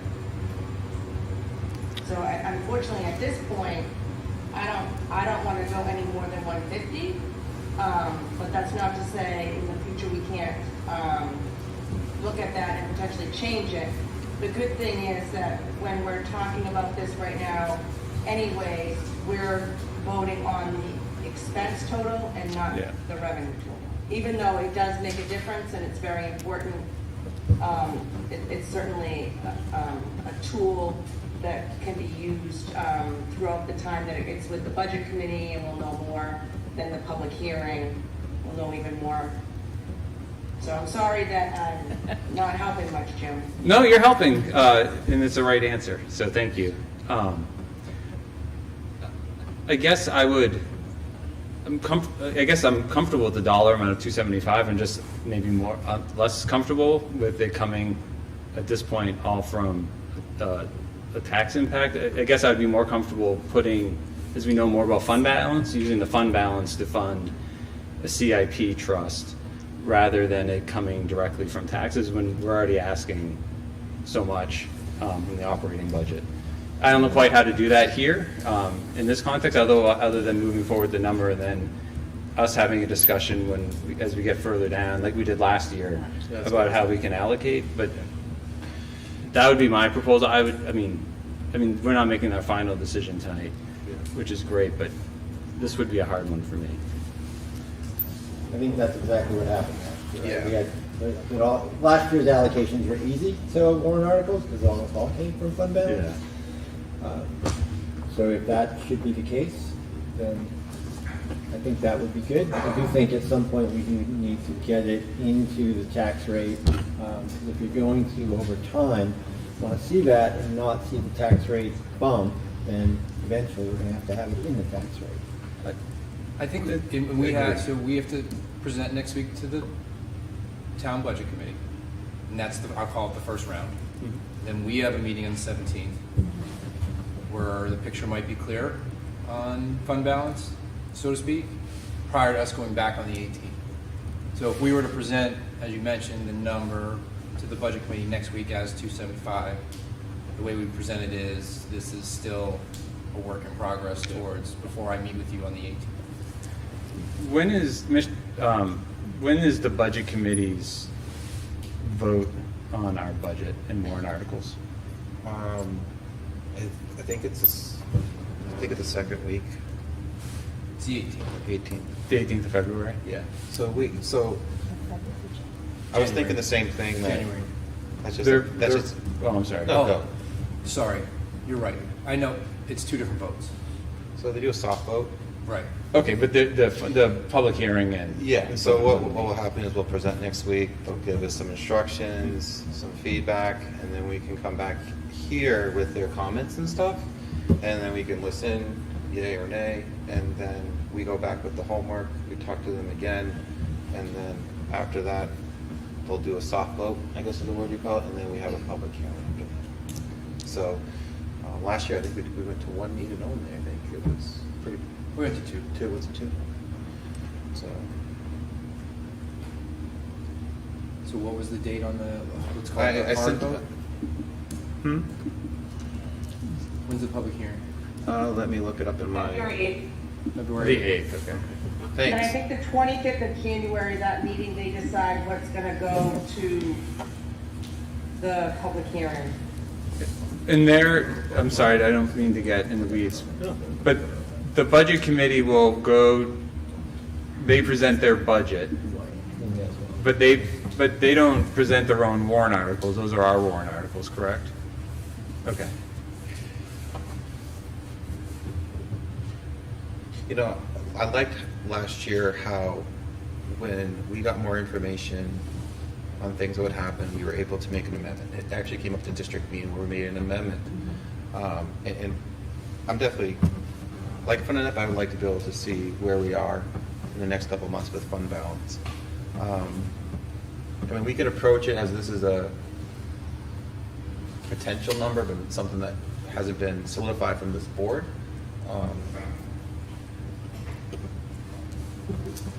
So for warrant articles, No, just, I think 2 would be good. yeah, so you were liking 2 warrant articles. If it's okay with the board, I'd actually like to open it up again to questions and comments. So, that work for you, Dulcie? Yeah, okay. So if you guys have any questions or comments on warrant articles? I don't have any questions, I have a lot of concerns. I would just like to, I think Jim was the only one on the board, I could be mistaken, a few years ago, when the town said no to your budget. We weren't in a recession screaming at a depression, and we've had an oil glut. The families in this town are hurting. If you look at the cost, the taxation cost per town in this state, we're right up there. If we're not first, we're in the top 5. And this budget has to come down. It's out of control.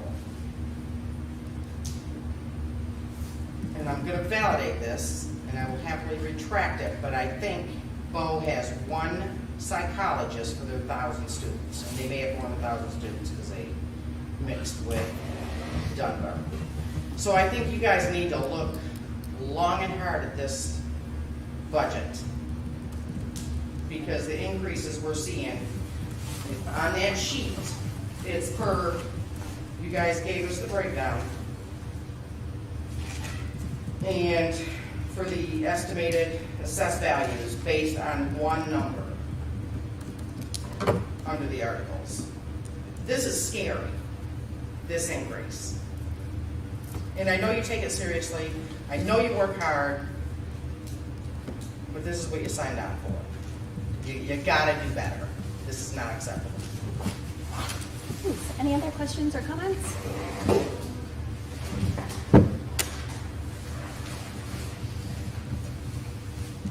So I'm going to go back to the ESSER funds. Just to be clear, there were 3 rounds of ESSER funds for COVID. It was under the CARES Act, CRISA, and then ARPA.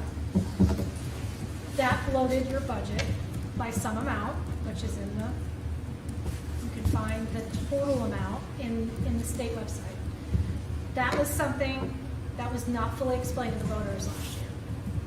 So yeah, I get the point that you have contracts and that you wanted to operate in good faith. But I think it goes back to the saying of kicking the can down the road. And this goes back before previous boards that kept kicking the can down the road.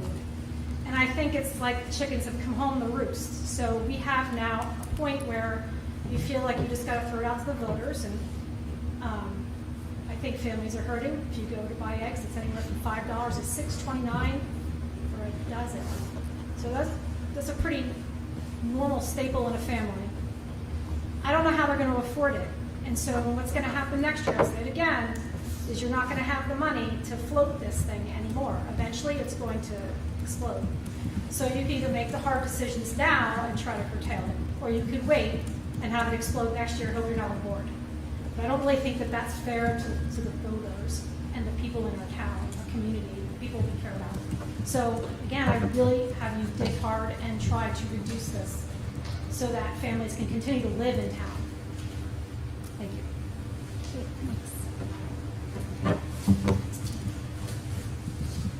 I also want to bring up that year the budget struggled to pass because it was ridiculously high. We were told there was going to be staff reductions. I had staff from these schools banging on my door. So it's not an easy job, but we're going to look for something. We don't want to be told this is going to be happening. We don't want to be told and having the staff freaking out. Just make the decision and do it. Don't lie to the community, say, oh, well, we're going to do this, and then nothing ever happens. Thanks. Any other questions?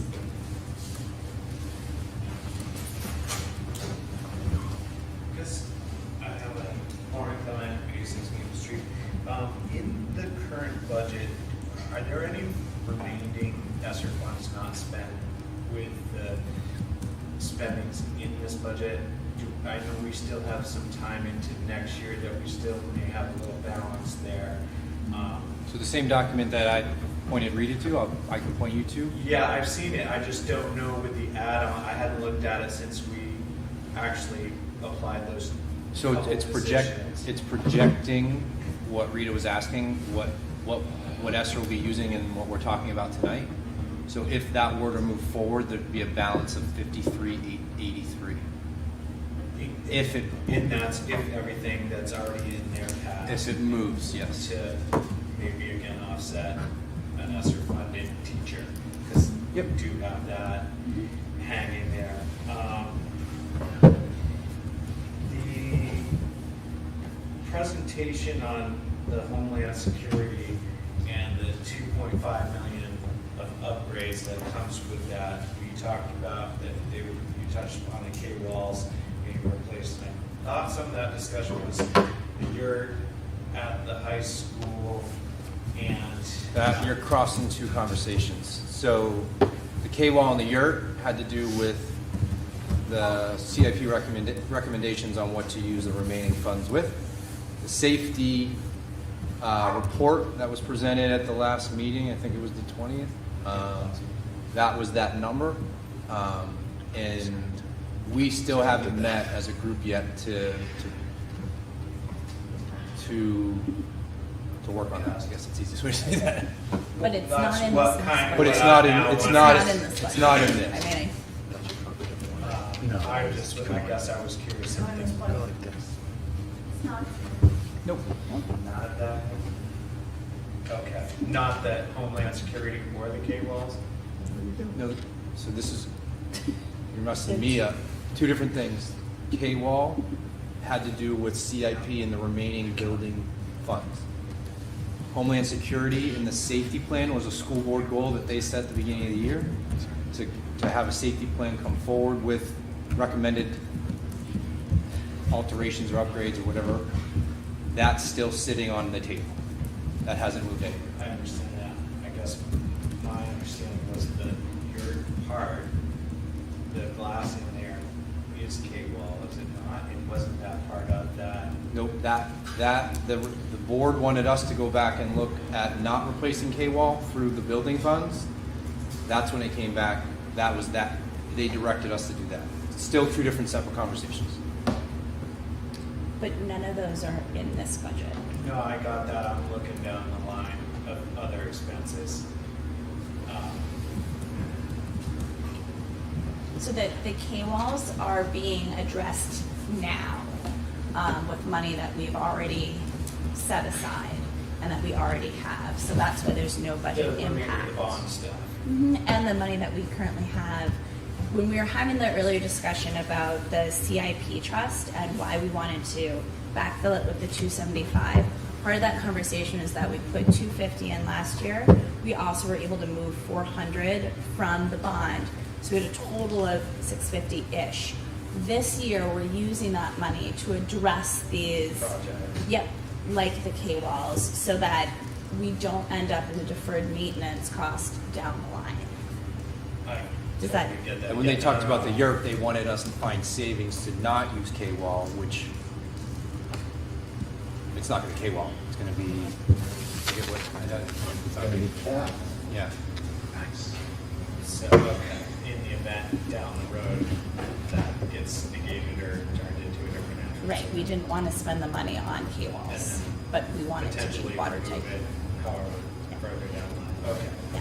I think Does that make sense? Yes. Awesome, great.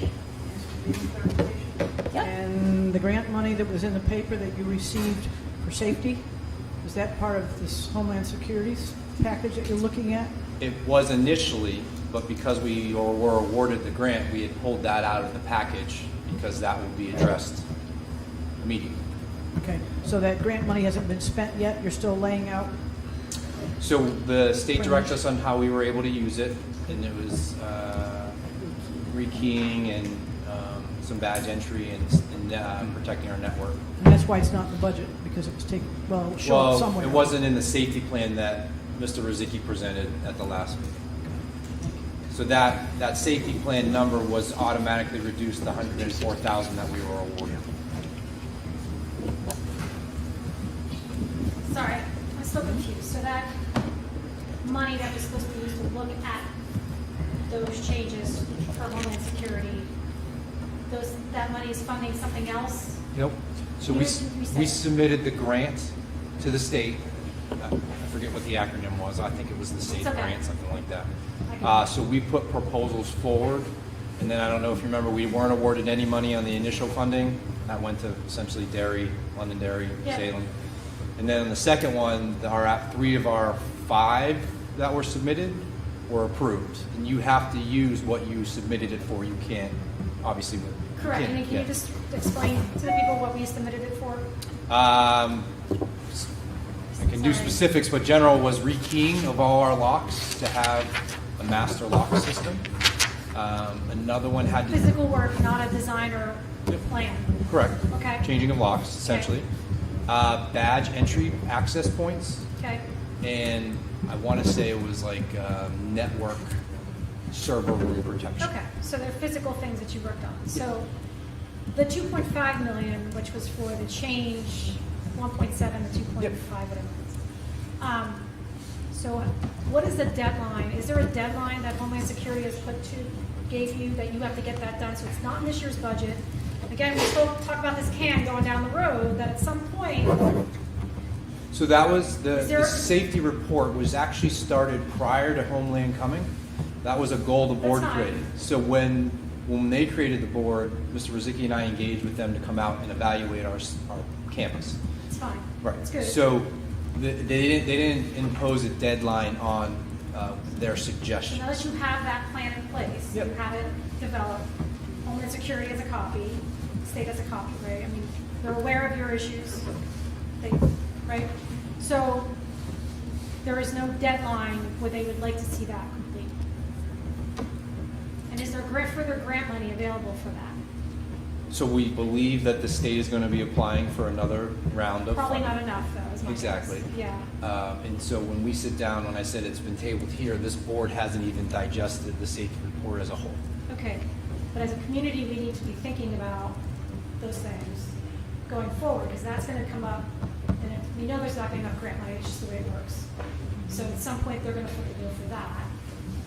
And again, I'm not a safety expert of schools, so I'm not saying good or bad, I have not read it, but they need to know that that's coming at some point, whether it's next year or the year after, because I think the goal is to take care of that. Yeah, they're all safety recommendations that we hope to, especially with our improved CIP plan, to start budgeting for these things, so that we're not hitting people with a $2.5 million bond. So that we can, if we know about the things, then we can appropriately Right. plan for and budget the things. Right, but some of those things, especially if you change the entranceway, I mean, those are some big ticket items. It's Yeah. it's hard to break out a project and have adults to it, you know, you can cut those out, you're gonna have to probably do that, is my guess, to pick away at it, but, okay, thank you. Yep. All right. This is great. We've discussed all things money tonight. This is fantastic. Lauren's got one more question. Come on. Then I'm going to go close so we can keep moving in here. If the big list of the CIP items get dropped, I hadn't looked at it in a little bit, but I know they were, Dulcie touched on. Mr. Rozicki's going to be here on the 17th. Okay, and Yeah. then that revised. Everything, new format, and we were waiting for it to be finished. And I guess one other thing that I know was on the closer range or discussed anyways, the fire department was getting a generator for the Harold Martin's water suppression system in case the power was down. Is that in this? That's another item that's kind of in that CIP. I think we decided not to move forward. We with decided that. not to move forward with that. BPS and HL Turner said that the ratings and this certification for it is perfect. It's not crucial, it's just was a. We got, the professionals told us what was best, and I sent the recommendation here. Okay. Thank you. Yep. All right. So, teen school board.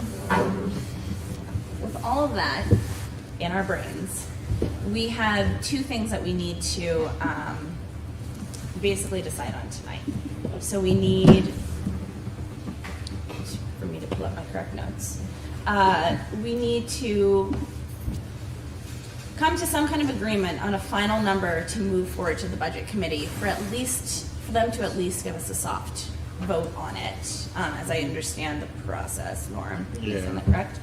As well as numbers for any warrants that we would like to move forward for them to weigh in on. So that's sort of what we're tasked with. I guess. Nope, it left my brain. I mean, I would like to reduce, at least as a starting point, the $2.16 tax impact, at least down below $2. And so to get to $1.90, it would be a reduction of $200,000. And so I could see that, well, I guess my recommendation would be to take that out of the CIP maintenance trust warrant. I mean, my initial recommendation would bring that down to 0 and then see where fund balance is and what we can do with it. But I could propose keeping 75, to have something in there and reducing it by 200, which would get our overall tax impact down.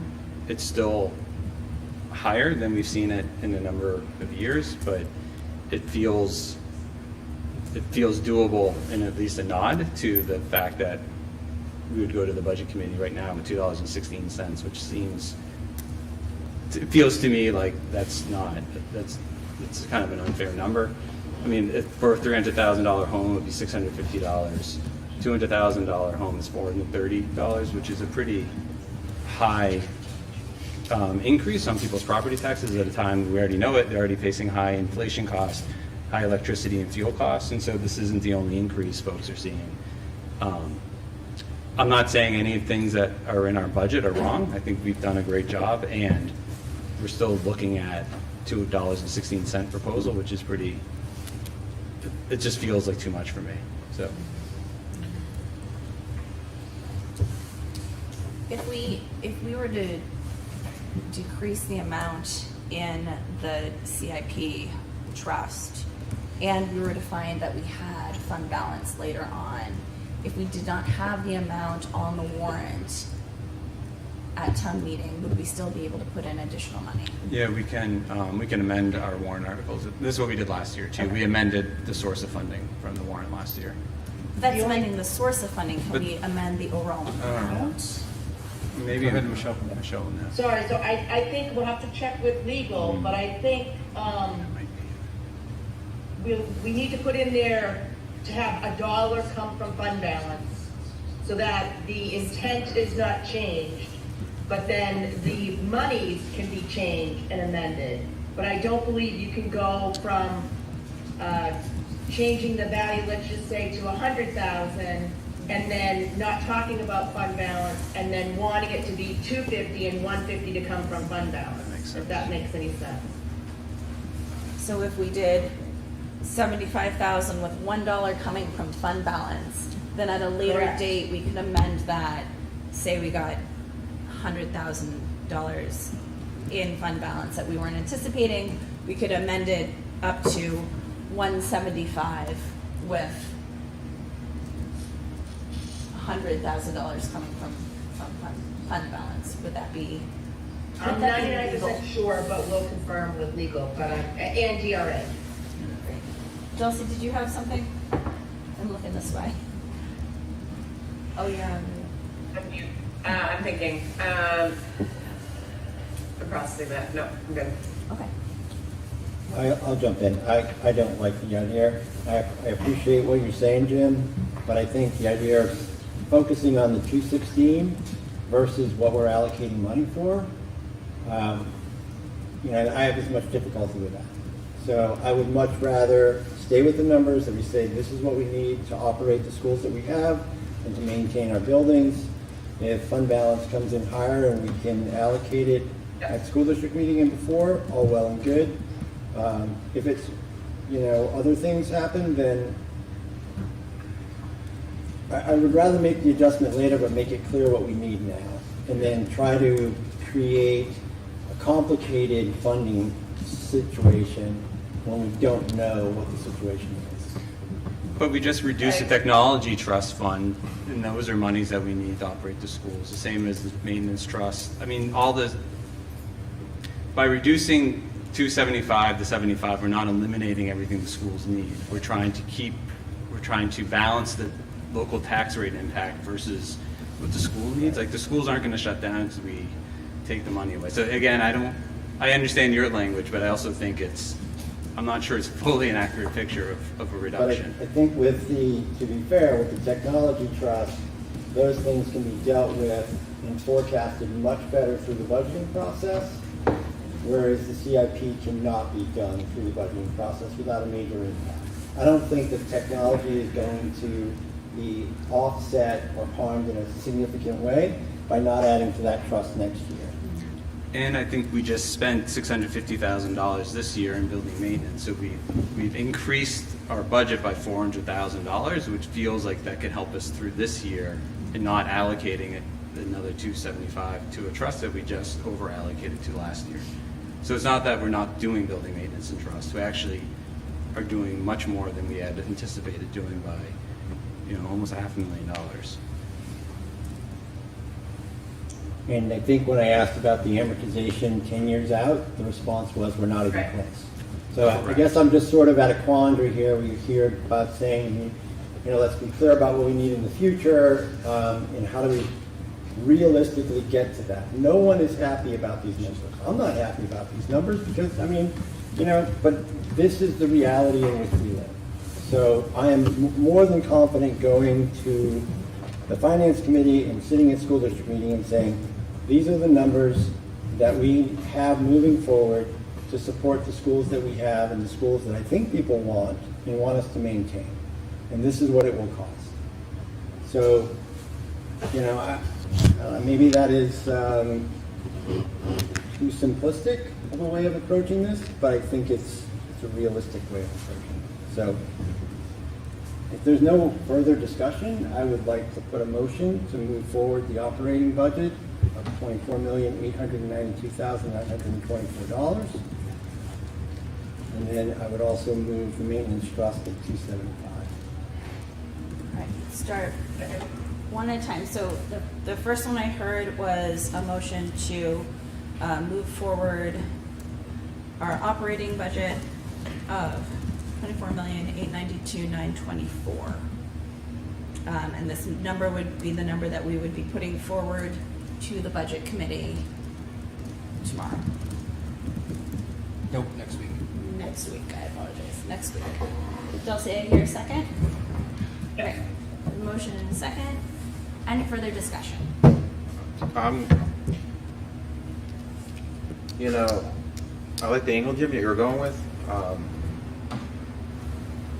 But, you know, with this 24 million, you know, it is at 183. You know, I've looked at the last couple of years for a tax rate impact. We all know what it was. You know, the last time we had a big tax rate impact like this was back in 2014. We went up from 2097 to 2363. And I look at the years. Revalue.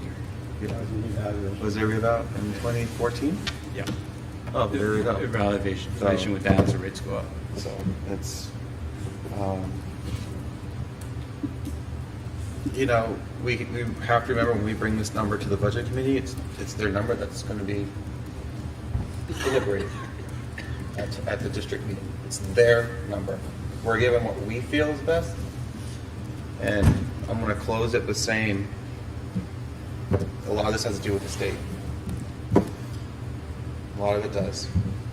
And I know the community might be upset with this increase, but I can tell you as an elected official, I've advocated for more state funding. Any way I could, write it, be in presence, and I encourage them the same thing. So that's it. Any further discussion? I mean, I would, so I see us in this budget putting $664,000 in either fund balance, Article 10 funding, and one-time state dollars, which feels like a lot. I would like to see I already offered $200,000 in the CIP. I mean, I would offer it here again in this budget. It just, in a $24 million budget, through attrition and other sources, we should be able to find the $200,000. I know it's not easy. I'm simplifying the budget scenario, but I don't know. I continue to say I'm uncomfortable with it.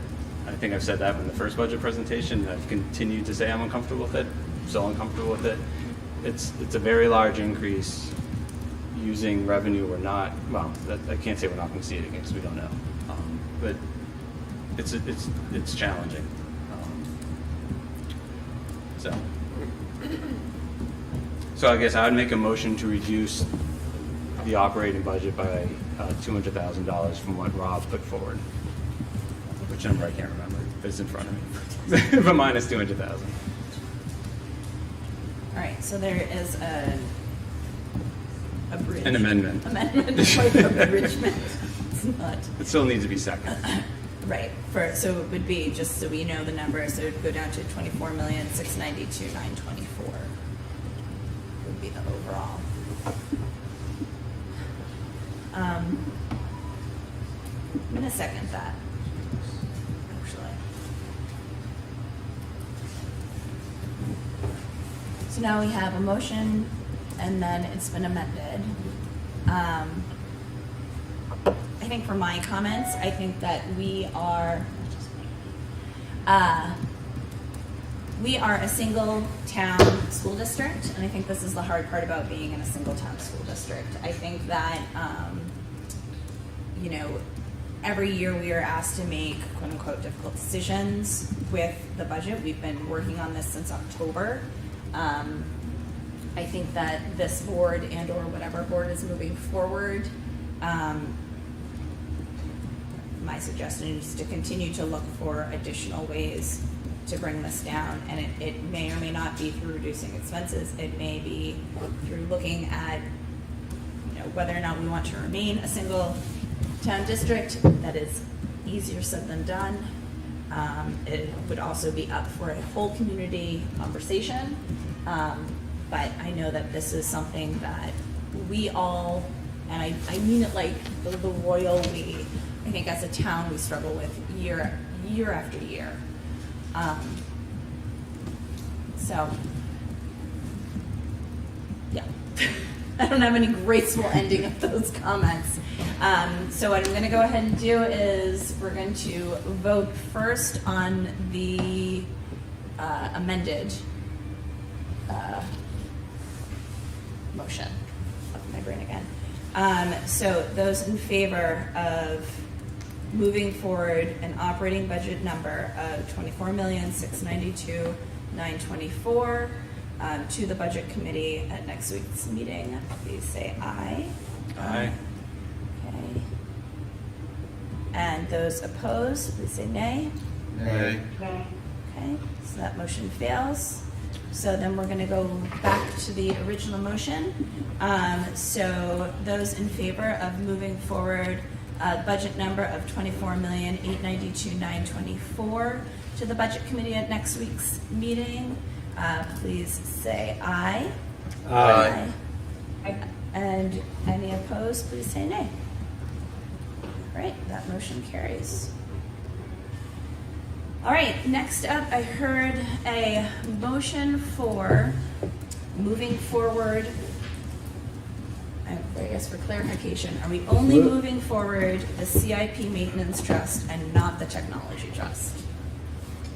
Yeah, my motion is, we can do them one at a time, but my motion is to only move forward the maintenance trust at $275,000. Okay, so there's a motion to move forward the Maintenance Trust at 275. Is there a second? Second. Excellent. Dulcie seconds. Norm, did you have discussion? I do. I just will be watching the next couple of weeks, months, to look at amendment to that, if it's through fund balance, whatnot, because I would love to be able to see this budget under two, but at this present moment, Rob, I agree with you. We need to present what we need right now, and then what comes into fruitation down the road. If it's more of a higher reserve fund balance, which we can help reduce the tax rate by putting it into that trust, I will be looking for that. But as of right now, I want to present what we feel is best. I think the Finance Committee has done a great job. Mike has done a good job to show. So that's all. All right, great. Any further discussion? I'll make a motion to reduce the motion by $275,000. Okay, so I have here an amended motion to reduce the CIP Maintenance Trust balance to $0. Is there a second? Actually, can I amend my motion to $1? To $1 coming To $1. to $1 coming from fund balance. Okay, so the amended motion is for $1 for the CIP Maintenance Trust coming from fund balance. Is there a second? That's my first question. There's no second. So can we have discussion on this? There's no discussion, but aside from discussion, I would still like for there to be some looking into whether or not, I question the legality of being able to increase. Basically, I like the idea of funding a trust through funds that have already been raised and not adding an additional taxation. Because we don't have legal verification as far as whether or not that's possible, I'm not comfortable right now moving forward with that. I would like Michelle to get, and I know you're already on it, verification that that can happen. If you're able to put in a smaller amount and add to it down the line, I would be more comfortable with that, but I don't want to lock us into something that's not and that's too small. Because I would hate for us to come to it and be like, we got $1, and that's it.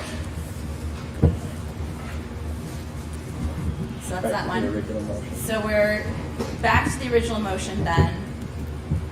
You've heard a motion in a second. So those in favor, any discussion on Rob's original motion, 275 going into CIP Maintenance Trust? And there's no language at this point as far as whether or not that would be through fund balance or through raised and appropriated through taxation. So if I recall how that happened last year, initially it was to be raised and appropriated. That's how it's stated in the warrant. But as time we get closer, we can amend that on the floor to draw it from fund balance to offset the cost. Right. Yeah. which I would think would be great if we can do. I think we all agree that would be great. But again, that fund balance is going down, so we've got to project our costs going forward. Yeah. All right. All those in favor of the CIP Maintenance Trust at $275? Aye. Aye. Okay, all those opposed? Nay? Okay. That motion carries.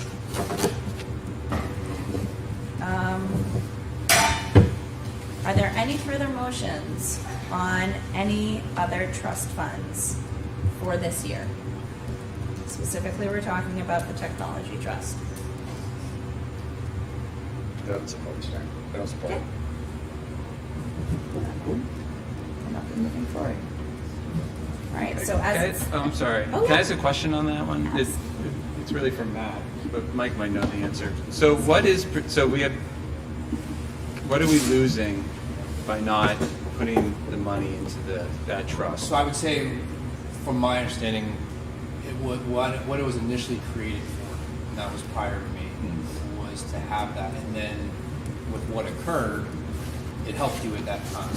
So really the number 50 that was proposed was putting the phone system basically back, replenishing that, and then adding the additional 25, which would have been the same goal of what the CIP was, to build that as a protection piece. Okay.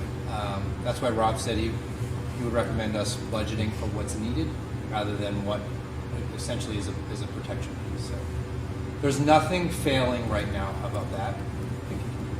And we're not saving up to get to a certain amount for replacement of Chromebooks or other types of devices that. Yeah, it was. There are Chromebooks replacements in the budget. Yeah. Okay. Yeah. But eventually, the Chromebook replacements, the way they were purchased, will become a capital item. Okay. all right. All right, but we are making that not a this year then. All right. So as it stands, we have one operating budget and one article.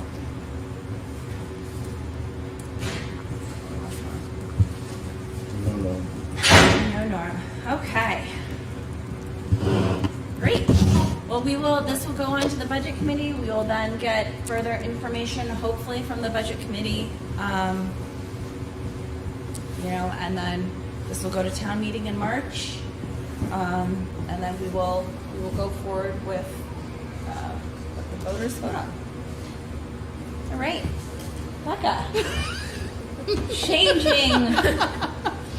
Changing courses. You don't want to get up and wiggle Shake and it out. breathe or Yeah. anything first. It's like 5 Very, minutes. very Just a 5 minute heavy. stand up. All good. All right. So we're going to talk curriculum. Yeah. We're gonna roll right into Some it. of those student-related things, Let's do non-budgeted. So I just kind of wanted to give an update on some of the major projects, if you will, that we've been working on. Obviously, this doesn't cover all the day-to-day fun things, but these are some of the big things lately that have been fun to kind of work on. So the first one is our math curriculum. As I think you all probably are very well aware and remember, last year we piloted a new math program, and at the end of the year decided that would be the program to move forward with. There are aspects of that program, though, that needed a second year for piloting, and so we've treated this year as kind of a continuation of the pilot, if you will, so that we can kind of test out mostly a lot of the online features of the math program that we've gone forward with. So when we do that, our math program is illustrative math, and it is right now being implemented kindergarten through grade 7. This is grade 7's first year with it.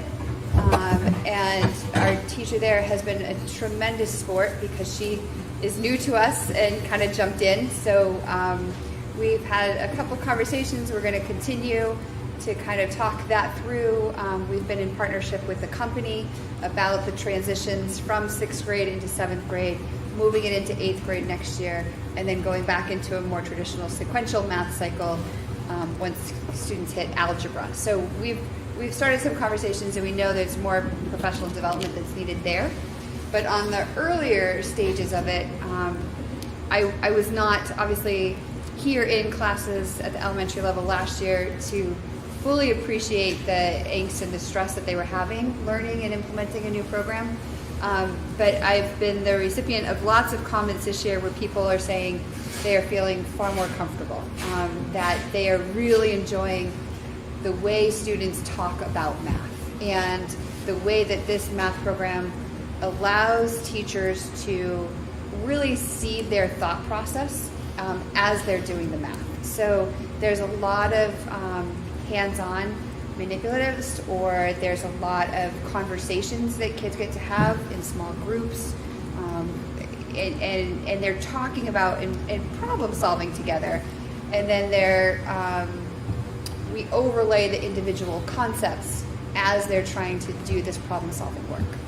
So our teachers, again, I've been part of some amazing conversations. They are further ahead this year than last year in their pacing, so they're feeling a little more confident, and they're moving through the material with more confidence. We have had some really rich conversations about the assessments themselves. For your interest, if you'd like to figure out what grade you're smarter than, there is a link in my report to a folder that includes all of the Unit 3 assessments, grades kindergarten through 7th grade. So you could start out kindergarten and feel really good. You can know your shapes and identify rectangles and triangles and things like that. But this is the Unit 3 that we, for the most part, have finished. Some grade levels are still finishing. So if you know a 5th grader right now, please do not share this assessment. Oh.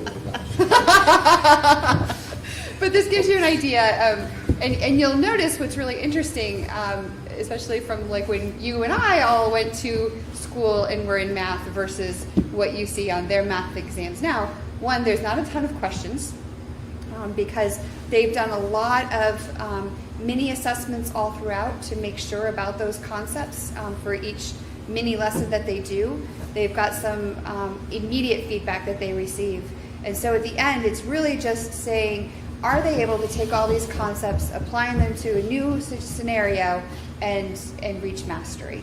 So there's 6, 8, not many more than that questions. You'll see as they get older, they are asked to give an answer and then explain or show the work on how they got that answer. So they may be in a multiple choice choosing the right answer, but then they're explaining to you either through drawings, regroupings, paragraphs, whatever's comfortable for them, how they came up with the answer that they came up with. So it's a really neat way to see their math thinking, not just know that they memorized the right formula at the right time. So that's been a lot of fun for us to kind of see and grow with. There are some angst that we're experiencing. This Unit 3 was the first time we said we would like to try the online assessment component. So we did not do it during Units 1 and 2, but Unit 3, we asked for online component. We learned right away very quickly that there were some concerns with the way the online assessments work. And we had a lot of conversations with our vendor. I feel comfortable saying we're not ready, and we don't think it's going to be appropriate for us to use, particularly in the lower grades, the online assessment components.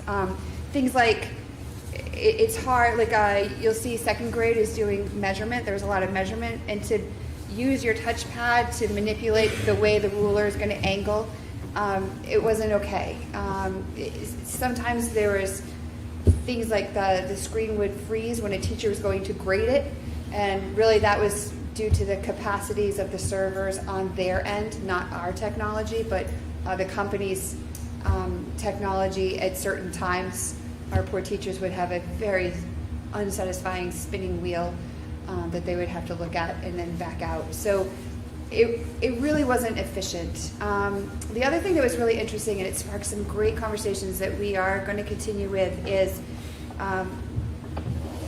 when they were taking it online, if the answer was 16 inches and the student just wrote 16, but not inches, they would only get half the credit for it. So they got the right answer, but they didn't label it. And then there were some debates about, well, should we give them full credit or not? How important is it to have the label inches along with it?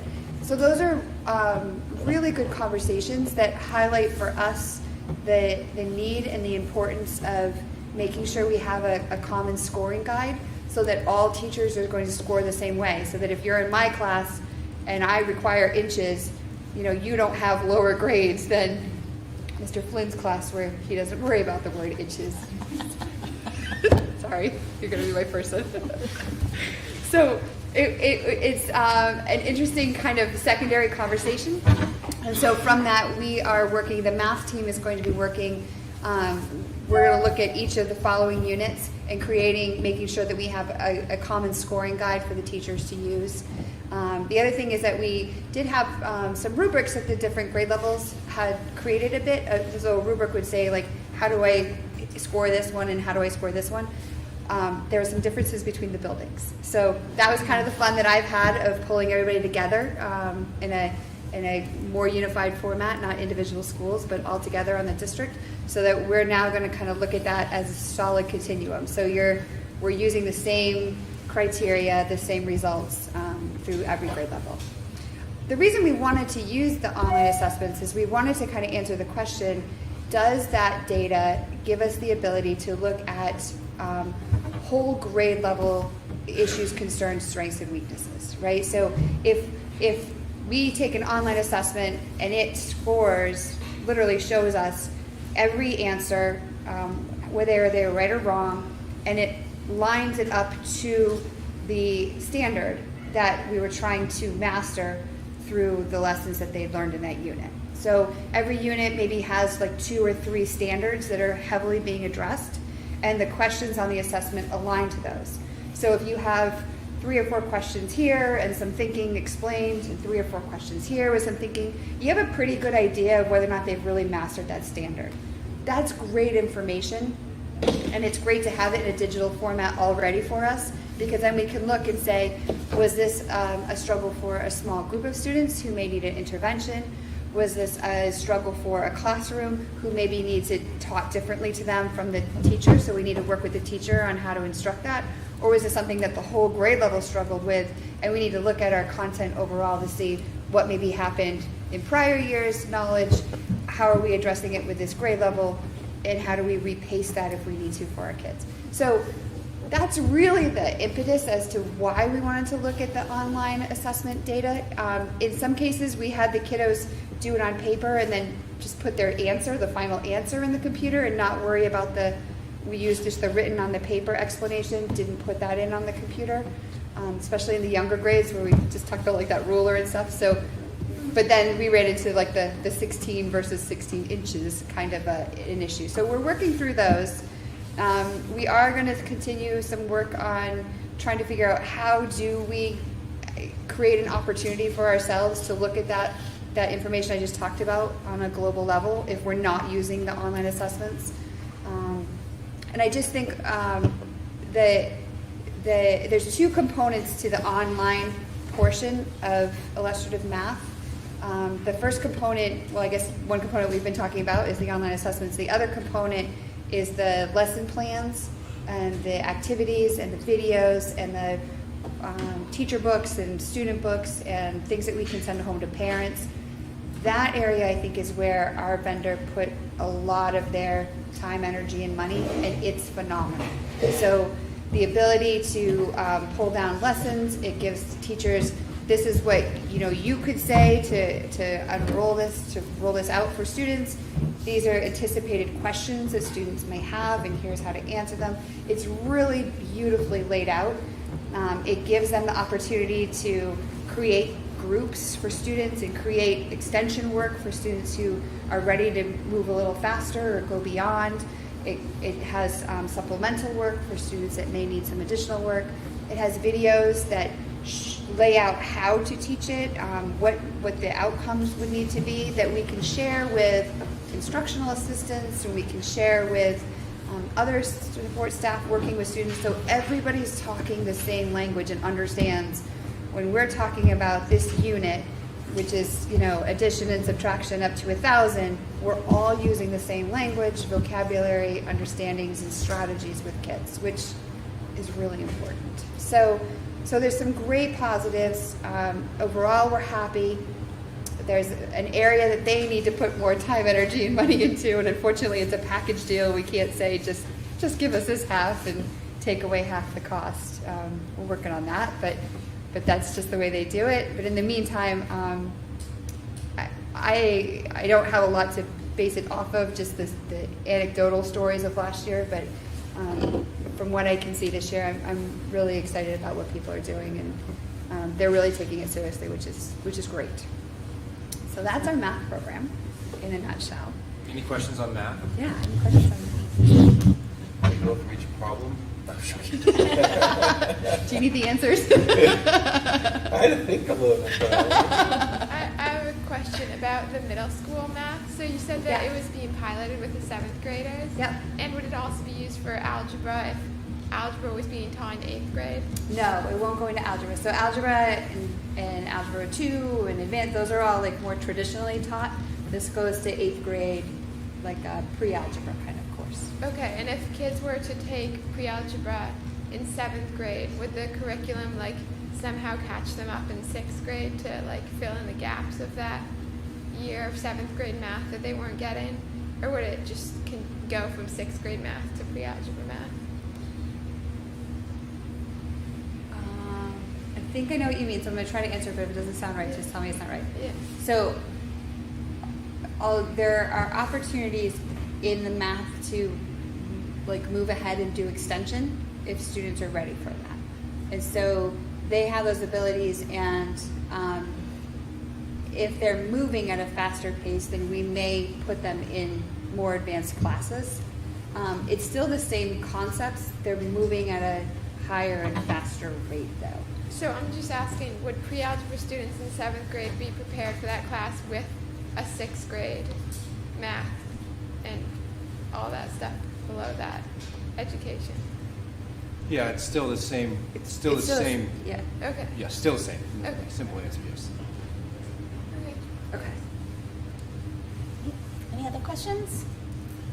No? All right. Okay. So let's talk assessments in general. So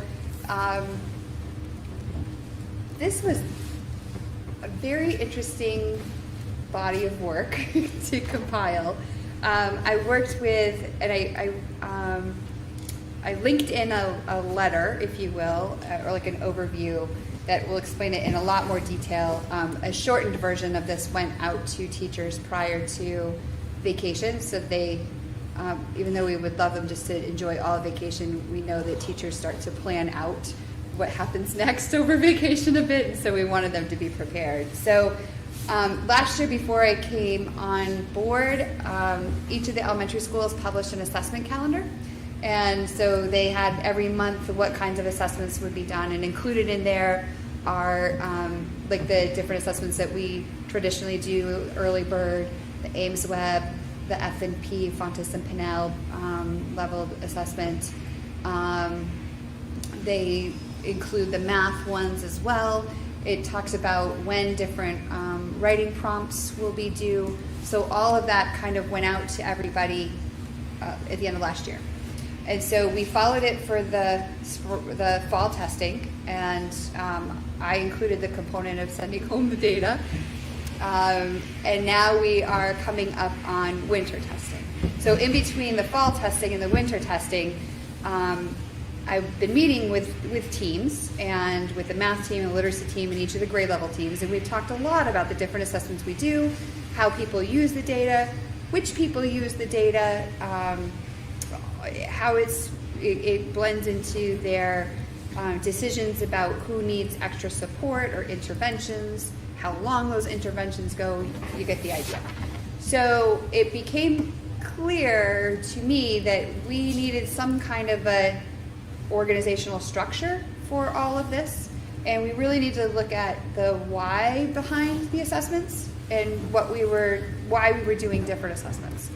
So we've compiled a pretty comprehensive assessment inventory.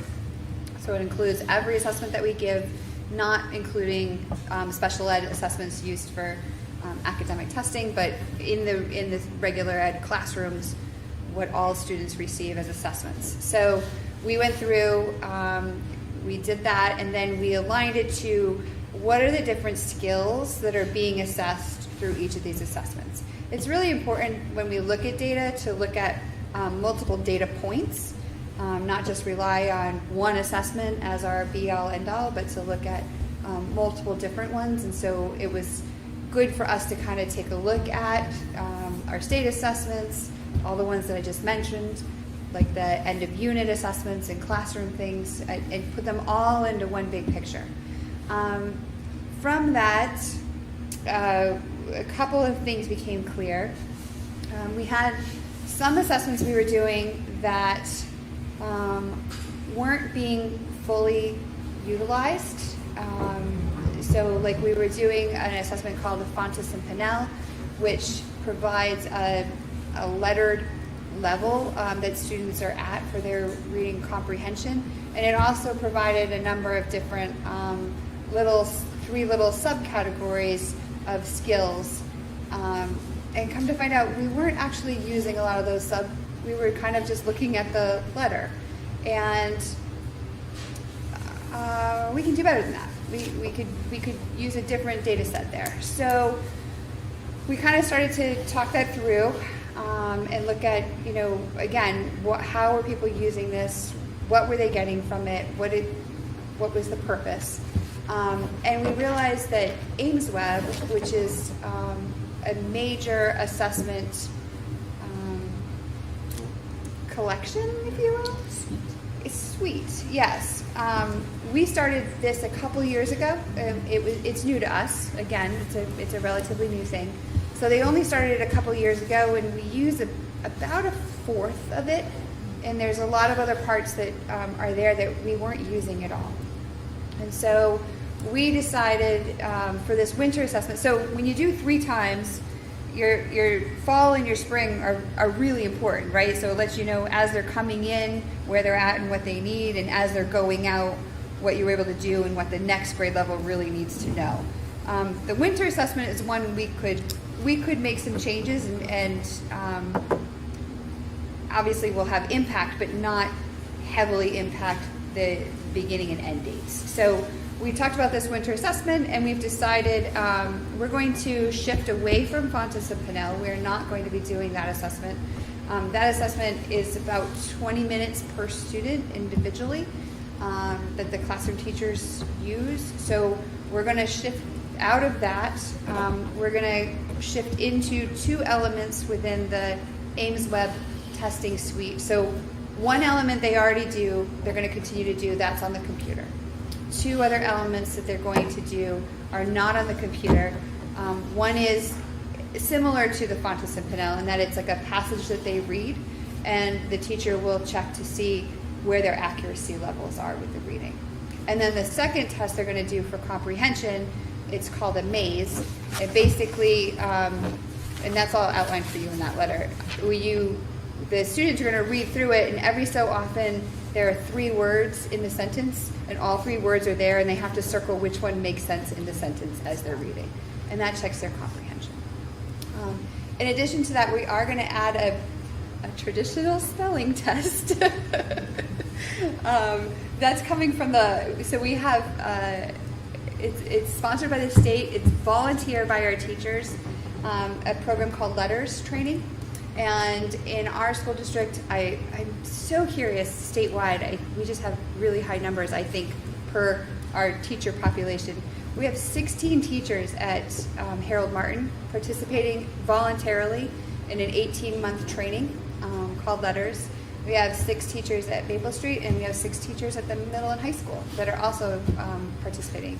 It primarily is early elementary based, but it's really nice that other people are taking this, learning about it, able to support kids at all levels based on the letters information. So because of that training, a number of them have said, you know, we really like the spelling inventory. We just did a lesson on that for our class.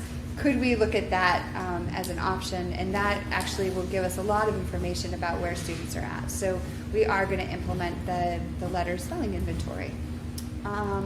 All said, we have brought back some classroom time, so less assessment time in the classroom to do these. And then we'll be really interested in what this data provides for us so we can look at things, again, individual students that may need support, a classroom itself that might need support, or a grade level that may need support. And it's a continuum going kindergarten through grade 6, so it's pretty exciting. The missing part of that is a conversation that I know we had when I was at the middle high school, and so we've been able to really continue it, which is the complete dearth of assessment when you get to middle school. We really do the state assessment at the end of the year, and that's it. So that's that can be troublesome sometimes. I don't want to say it's the only assessment. We do obviously do classroom assessments. Teachers know, where their students are at within the classroom, but looking at some overall grade level things it supports. Very excited to explore Ames Web or other assessment opportunities that we could bring in as we shift to a middle school model, and as we perhaps have time built in the schedule to do enrichment for students who need enrichment, or to provide support for students who may need support. Having some kind of a benchmark assessment like this would be great to help us have some different data points to look at instead of just what happens in the classroom for teacher assessments. So that's where we are with winter assessments. I will say they'll be happening we're going to relaunch the assessment calendars, so they've been a little modified based on these new changes. We're going to relaunch those this week, and assessments will start shortly. So at the end of the assessments, when we're ready to send home the data, a lesson we learned is that, and because we are doing more parts of Ames Web, it will give us a richer picture of what the students, where their current levels are, not just their projected to be on target, but where they currently are at, nationally normed information there. We're going to do a parent night to help break down not individual student scores, but just how to read it, answer questions, and make sure parents feel really comfortable and understand all of their data that we send home to them. So that will be coming up in the next couple of months. And any questions on this list? Thank you for your update. All right. Stick with me a little longer because I'm super excited about this last one. So this was actually a goal for next school year, but we're going to start it this year because we are very, very ready. Currently... Excuse me. I can't hear her. Thank you. Currently, when we do... So this past summer, I'll start here. This past summer, we revamped our teacher evaluation plan. It's a beautiful new document laid out very clearly, helps us to understand very well if you're a teacher within the first 3 years, what your plan looks like, what goals look like, how we can support you, how many times we'll do observations, what evaluation looks like, and then for everybody else, how to set goals, when to set goals, what kind of goals, and then how to reflect on that. Again, how we do observations and evaluations at the end of each year. So it's a beautiful new document. Having that new document highlighted starkly, as did having some new administrators come in and asking questions, highlighted for us the massive discrepancies we just had in how we conduct goal-setting meetings with teachers in the summer, how we conduct observations throughout the school year, both formal observations and our more quick walkthroughs that we do for staff, and then again at the end of the year, how we're writing evaluations for people, and that really matters. So this is an area that we need consistency. We need things to be equal playing field for everyone, and so that's where this program called Teach Point comes into play. Teach Point falls under the same suite as the Vector training. So Vector is the main company. Remember we talked about mandatory trainings at the beginning of the year? Everybody loved me for those. Teach Point is another one of their suite offerings. And what it allows us to do is an online platform where we could upload all of our documents that we want teachers and administrators to fill out related to setting goals, conducting either walkthroughs or formal observations, and then completing their evaluations at the end of the year for both teaching staff and instructional assistant staff. So the nice thing about it is that, you know, I can log in as a teacher and say, oh, it's beginning of school year. I need this goal setting sheet, and I need this goal setting sheet before I have my summer meeting with my principal. And I can fill them all out. It's done online. My principal can see them ahead of time. So when I get to the meeting, we're working from the same piece of paper and the same conversation. It's awesome. We know how many walkthroughs, and if you're a new teacher, how many formal observations we're supposed to do. So in Teach Point now, we have built in the pre-observation form that the teacher will fill out and bring to a conversation with the principal. And then the actual observation that the principal will fill out, now the teacher can see it in real time, or almost real time, what's going on. And then the post-conversation that they have to break it all down, they each write a reflection about it. That all gets put together, and it's all central in one place. It's not this administrator using a Google Doc, and this administrator using a spreadsheet, and this administrator's love an old school hand that they put in the mailbox. So it's all uniform, it's all trackable.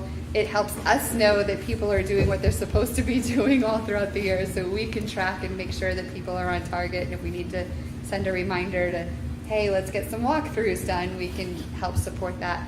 And then at the end of the year, the evaluations that people write, they're all right there. We don't have to worry about printing them off, getting signatures, creating binders that go to the SAU office, and all the other silly stuff that we were trying to do in the past. So this way it's all clean. Still doing it. We have not fully transitioned yet. True. Okay. I like talking. So as of second half of the year, so the end of January leading into February, we'll be able to transition into this. So we'll kind of give it a go for, especially for the end of year evaluations, which we actually will start in February and March. That's when they all start to be written and handed back to people. And so we're going to do some training with administrators on how to use the system.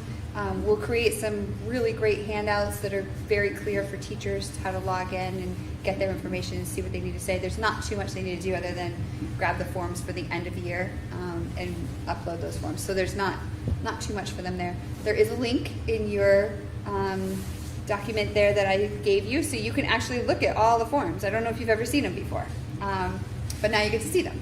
So these are the forms that you'll see. Some say goal setting. Those are the ones that we do before we have conversations in the summer. You'll see some of them that say observations. Those are the ones we do throughout the school year. And then you'll see some that say evaluations, and those are the ones we fill out at the end of the year.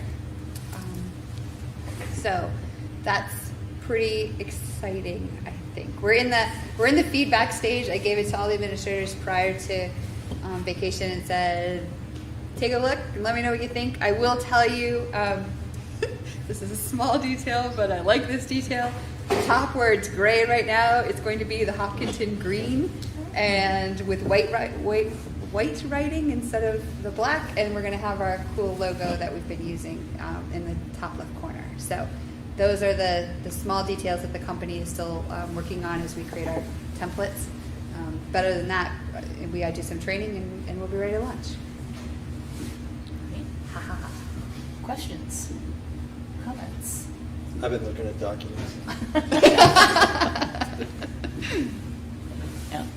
I appreciate all your work on this. I think it sounds like having everything in a centralized location makes a lot of sense as far as where we are in history and time. Yeah. Kind of brings us up to the 21st century, so that's great.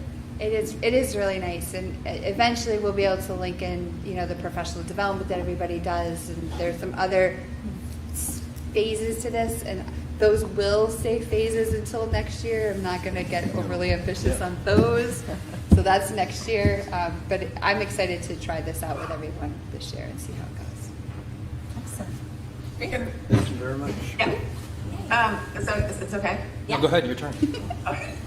Becca, I just want to say this is awesome, like being able to look at the K-7 math curriculum, being able to look at, like, have you talk through changes that we're doing to the assessments, especially for someone who's not an educator. I think it's incredibly beneficial, and being able to hear about it in the meeting. And I love, as someone who loves feedback in all forms, looking at the teach point stuff. And I'll also say that being able to hear you talk through it and then being able to look at the memo and then click through things for my brain is like wildly valuable, because it's the first time that I'm looking at any of this. So your amazing diligence and hard work and moving ahead of schedule is hugely appreciated. It's awesome, awesome, awesome. Oh, thanks. I am very open to whatever you may want to learn about next. So feel free to. Does anyone have anything in particular that you would like to hear from Becca in upcoming meetings? You don't have to answer this now, but if you have something specific, she's really here to help educate us as a board so that we can make better informed decisions, especially around things that have to do with curriculum assessment, professional development. So let her know or let me know. Or you have that document, the map out for the rest of the school board meetings, remember, so you can add anything to there. What's it called again? 22-23 school year agenda targets. All right. May I just highlight one small thing for the board, respectfully? Yeah. So the goal setting for teachers requires them to refer to the district and building goals in order to develop their goals. And part of what they have to now, like our new TEP, and what they have to reflect on is how they have contributed to the success of those district and building goals. So if you as a board would kindly consider creating your goals for next year in like the May timeframe, so that we can transfer board goals into building level goals, and then give teachers time before the summer to reflect on what they may want to do, and then have those for the start of the year. That would be great. I think we can make that happen. Yeah. There, I gave you homework. Perfect. Excellent. All right. Thank you. Thank you. At 9 o'clock at night. That's okay. All right. Moving on to another thrilling topic. We've got policy. So we have 2 first reads this evening and 3 final reads this evening. We have no second reads. So the first read is policy IC, school year and school year calendar. This is really just combining, it's working to combine, oops, sorry, I gotta pull it up, 2 policies. Here we go. One of which was school year and one of which was school year calendar. So the best practices, we're gonna combine those into one. It is a pretty short policy. Once we get to the end of our 3rd read and hopefully approve that policy, we will then go ahead and repeal or withdraw our previous school calendar policy. The other first read this evening is policy JLCB, immunizations. This was a statutory change which removes a requirement that a parent's request for religious exemption to immunizations be notarized. That's no longer a requirement. Did that link go dead? Yeah, I think it's Oh not no, working. did it die? Yeah. Okay. I'm fixing it. Oh, I'm sorry. That's all right. Okay. There you go. Making sure. So this is just its first read. It was a language change, basically just saying that we no longer have to have that information notarized. We will still have a second read and final read on that one. The other 3 that are ready for final reads, the first we have is JFAB, admission of tuition and non-resident students. And this was this was just an update on, it was a policy that we already had. And so this was an update to that policy. It hadn't been updated since, I believe, 2006. And so we were bringing it into the current and present times. So that one is going to be put forward tonight for a final read. We also have policy IMAH, which is daily physical activity. If you'll recall, that was a policy that had a redundancy in it, in a requirement for physical movement. So we edited that out. The rest of that policy continues to stand, and the recommendation for movement is still in our wellness policy. The final policy we have tonight is BEDH, public comment. And we did things not wholly in line with this policy tonight. And that was okay. You know, we, as board chair, I said that I was open to questions and comments. Basically, this is the update to this policy was a statutory update that requires us to provide 30 minutes of public comment period within the board meeting. It still states that the primary purpose of a school board meeting is to conduct the business of the board as it relates to school policies, programs, and operations. The change in here is that the board will provide a minimum of 30 minutes to hear public comment. We will have a public comment period in the first half of its meeting. If the speakers do not fill the minimum 30-minute public comment period, we can table the remainder of the time to the second half of the meeting, which we already do. And if insufficient speakers remain to fill the 30 minutes, the chair may close public comment. And then basically the policy does lay out that members of the public may offer comments on agenda items or upon any other matter of public concern directly relating to the school district's policies, programs, and operations, but that this is public comment period is an opportunity for members of the public to provide their input to the board, but is not a question and answer session. Board members are without authority to answer spontaneously on behalf of the board. Thus, in most instances, board response, if any, will be deferred pending consideration by the full board. So that is that policy. Are there any questions on any of our first or final reads this evening? All right, hearing none, is there a motion? I have a question. Oh, go for it. So, in this public comment number 10 part, I get it.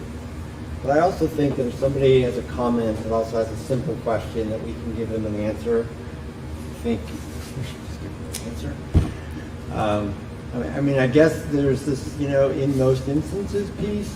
I mean, it's not supposed to be a dialogue, but I think that if we're sitting here and people have sat through a meeting or part of a meeting, and I just think that's fair. I don't know. I don't know if that's law or if we have the ability to just talk about how we want to do that. I don't know. I remember when I came to some board meetings and I was sitting in the audience and I had some questions, I would appreciate an answer, and I'm pretty sure the boards at the time gave me an answer as much as they didn't like me being present. But So this, get the email, right? This- Email it in, get so we have the appropriate information, making sure we know what we're saying is accurate. I think it gives us an opportunity to make sure that we're answering it appropriately. I understand that, Norm. I just think that within context, if somebody had a question like this evening about something that we've discussed, I should be able to say, yes, that's how we got that number to the best of my knowledge. I think what this does, it does have thus in most instances, board response, if any, will be deferred. This is not a change to the original policy. This was not added. This was in our policy as it stands. And as a board, we really are a board of 5. I think if it's a simple answer, like you said, of like a number or something like that, and we have that number off the top of our heads, that would probably fall in the sort of gray area. But I think what this does is it also prevents board members from speaking for the board on a whole as individuals, because I agree with that. Yeah.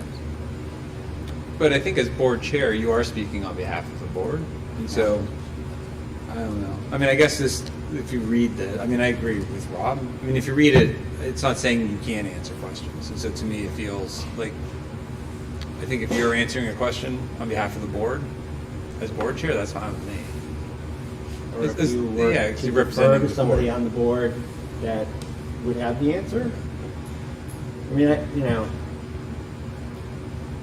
the reality is we want to improve communication. And if we can do that, and we have the available information, so long as both sides understand that. Well, I think that's the protection piece. Yeah. I think there's questions that are asked that we don't have the information to right away. That's right. So I read it as a protection piece on our end, that it's not a question and answer session. Right. So it's not the opportunity to come with 25 questions that I Agree. where it's where it protects you the other way. Like, yeah, we're going to answer everything we know right now, Yeah. but some of them we might not be able to. I guess I read it as making sure that the board is operating as a whole and that you don't have a single board member attempting to.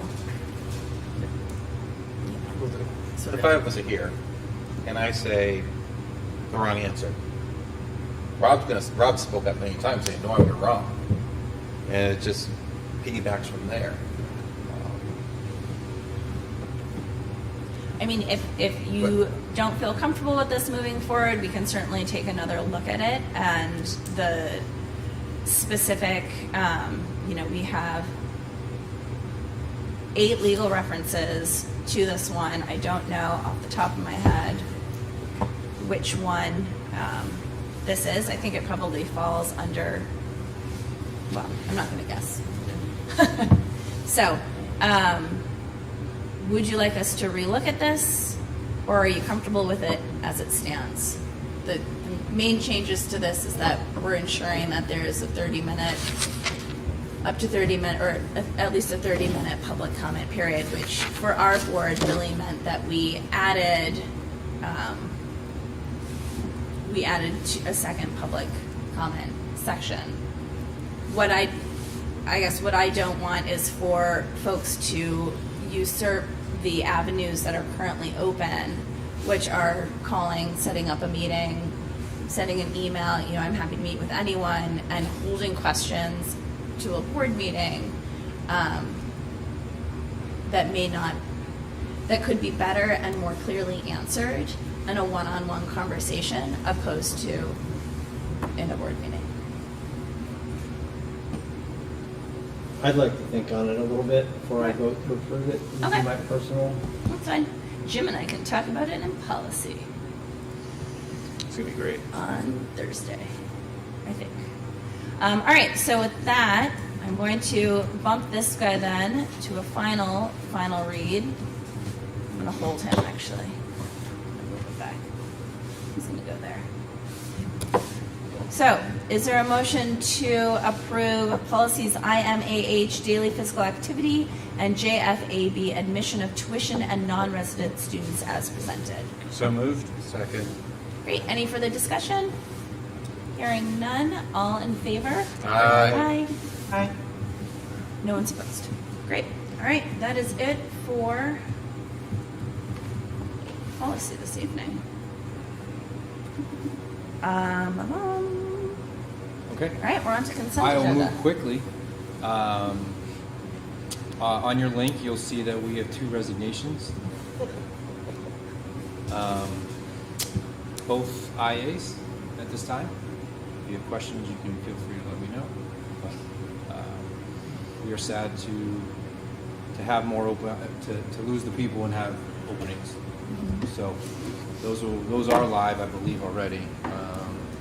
Looking at you as you were going to be Michelle, but Michelle's on my screen, so I believe they're already posted to move forward. So that is Shannon Milligan and Michael Zong. All right. Moving into superintendent's report, there is an overnight request and this is our trip to South Africa again. This, believe it or not, will not be taking place until July 2025. But they are looking for permission at this time to begin fundraising, as it is an extensive fundraising program. So if you have any questions on that, let me know.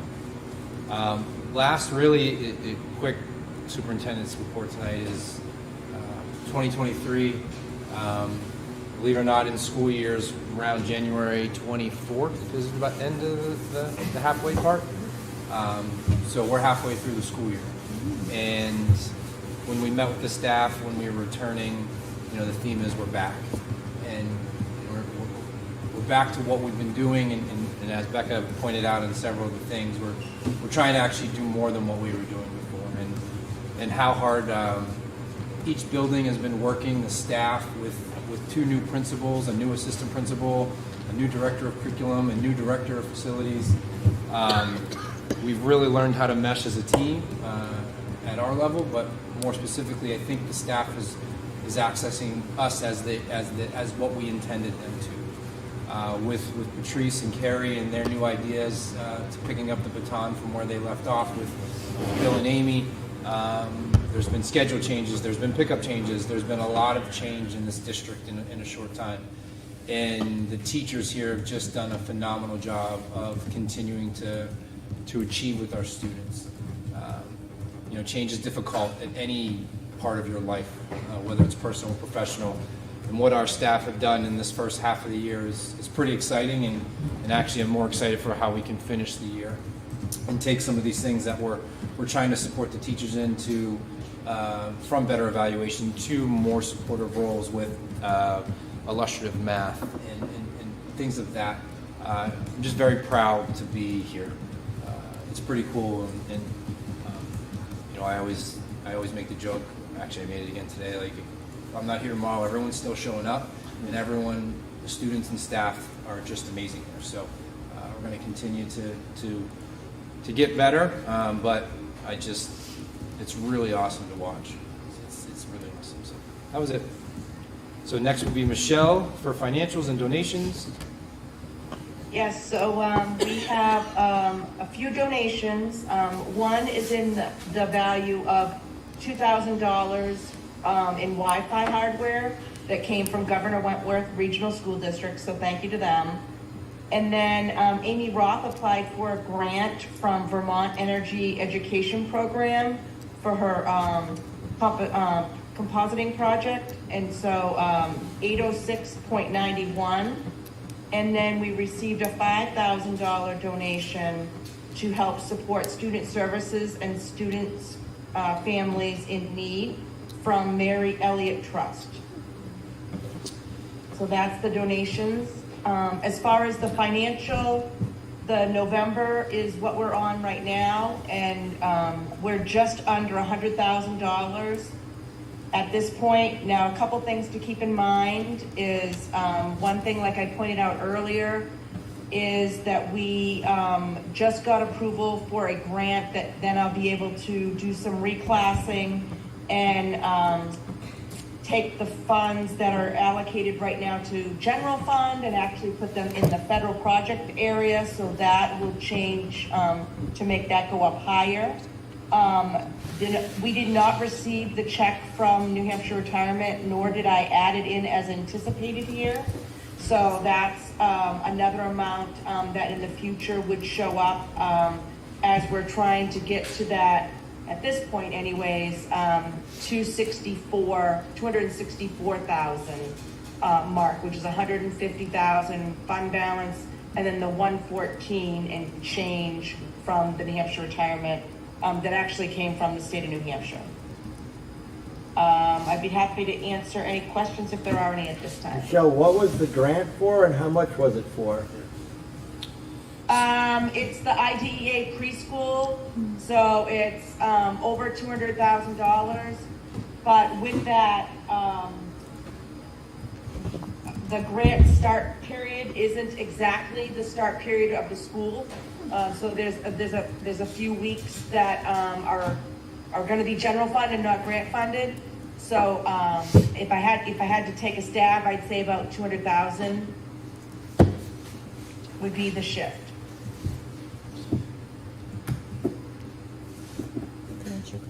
Yes, thank you, Michelle. And Flo alluded Yeah. earlier to the foundation donation, the Hopkinton Public Schools Foundation donation. Sorry. And I actually invited them to the next board meeting, so they're going to come and present their awards to what they had granted money to. So I'm excited for them to share how they're continuing to do amazing things for us. So. What was the Amy Roth one again?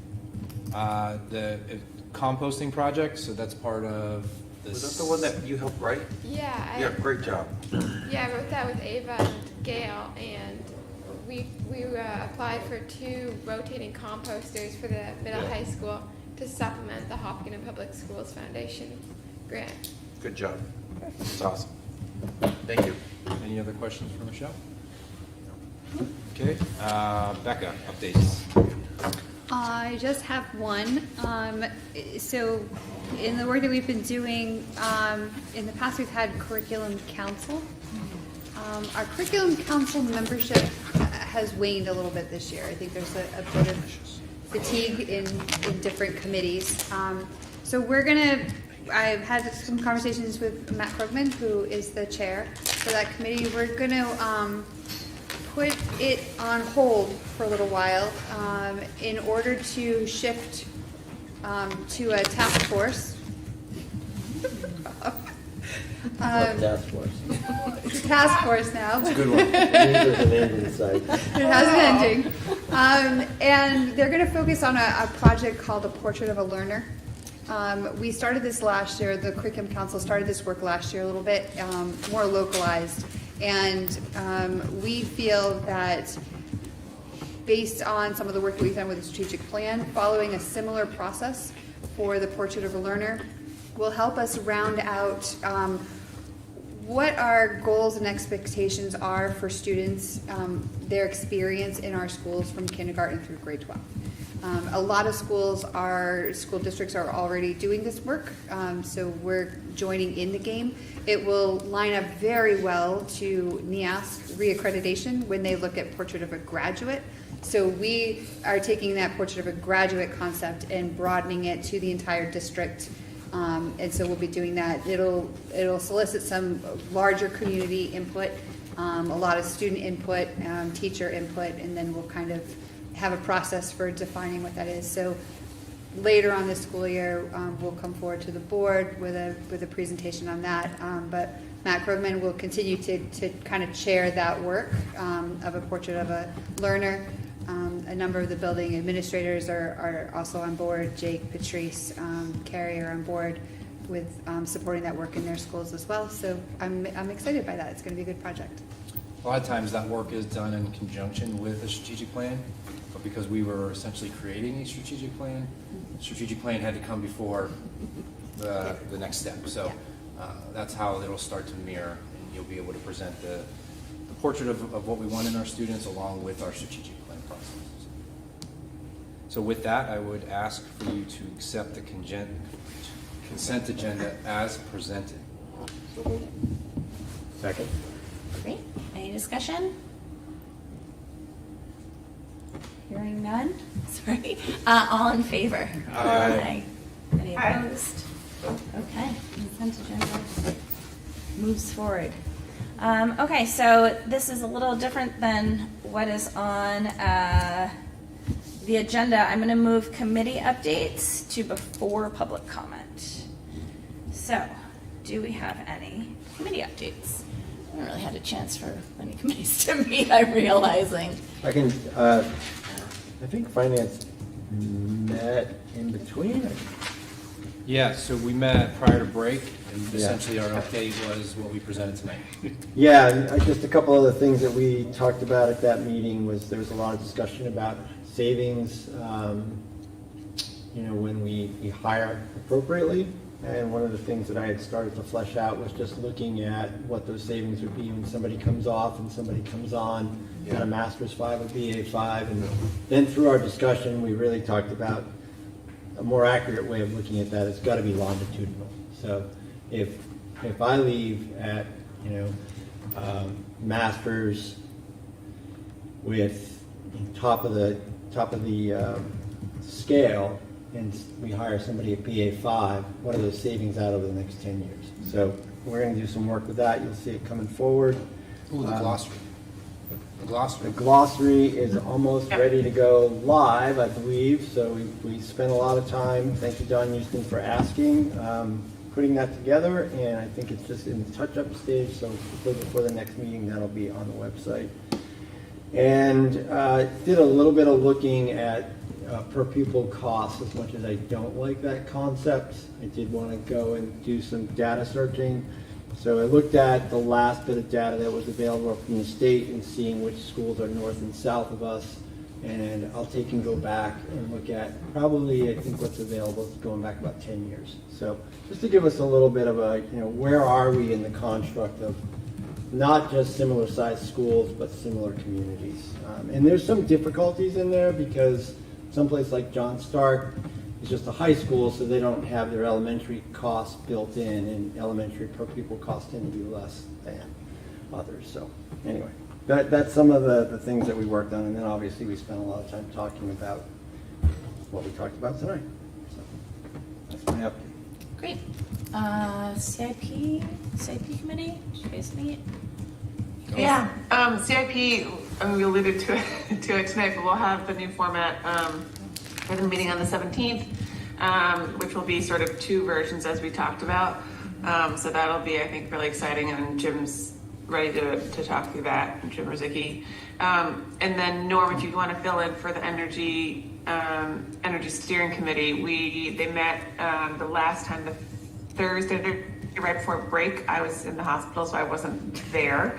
But basically, we have a template for the draft plan that we're working on for that 115 / there'll probably be like a 117 deadline for a draft plan for what energy management will look like. And that's been assigned out. Everyone knows what they're working on, and we're meeting again this Thursday to sort of go through the first draft. So, Norm, do you have anything else you'd add there? All I'm going to add is I took the minutes and gave them to our wonderful Jody to help put them on the district website if they want to see what our meeting was all about. It's going really great. Flo's been a great addition, and we missed you, Delcy, but we're happy that you had a great time at the hospital.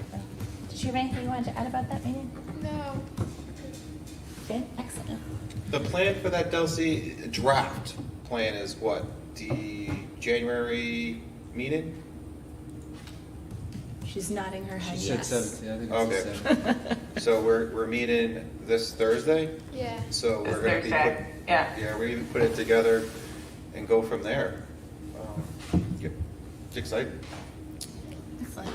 Policy committee did not meet between the last meeting and now. Curriculum assessment. Curriculum assessment, we did meet. We met mid-December. Basically, we since we have a new committee, we did heard a lot of updates from different teams within the school district. We had an update discussion on the middle school model that was presented to the board. So that's now also gone to the curriculum and assessment committee.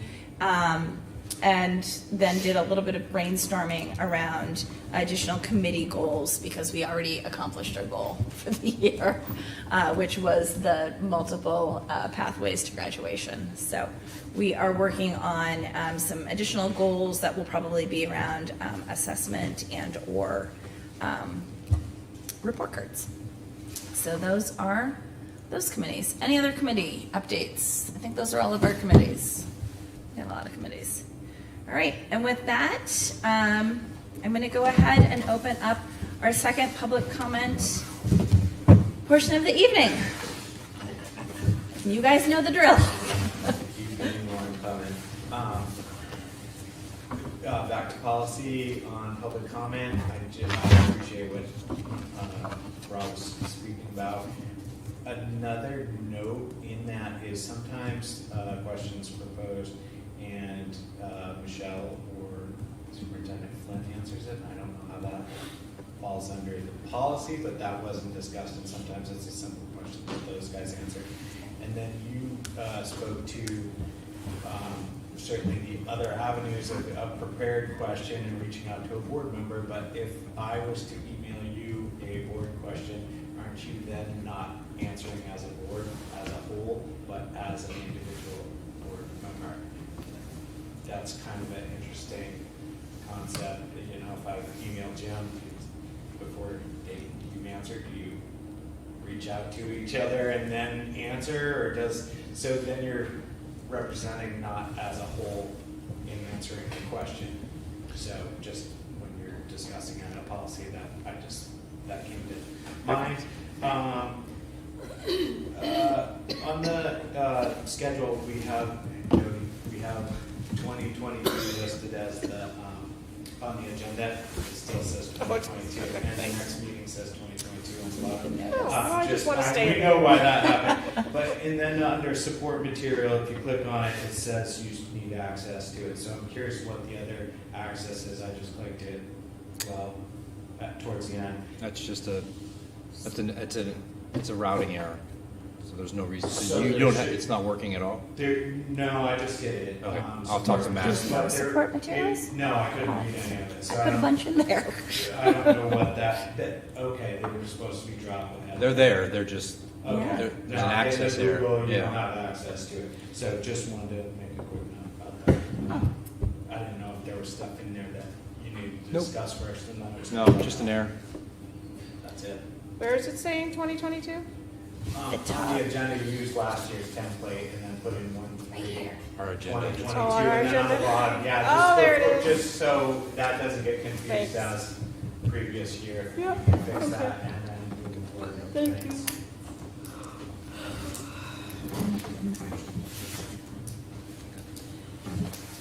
Dave Lammer, so this is just a continuation of the previous comment. Apparently, it's already voted on the proposed budget, and tax increase is expected about 216.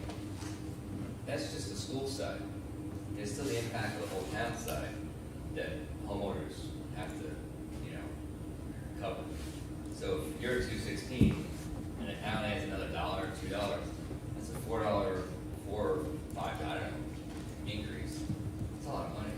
You're talking an average house at $4, $1,200, $1,500, $2,000 on top of it. So just things to consider. Not everyone has, we have some wealthy homeowners in this town, but we have a lot of average people too.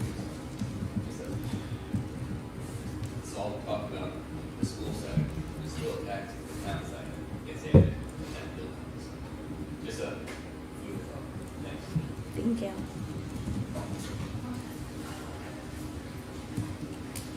Landmark, Alameda Road.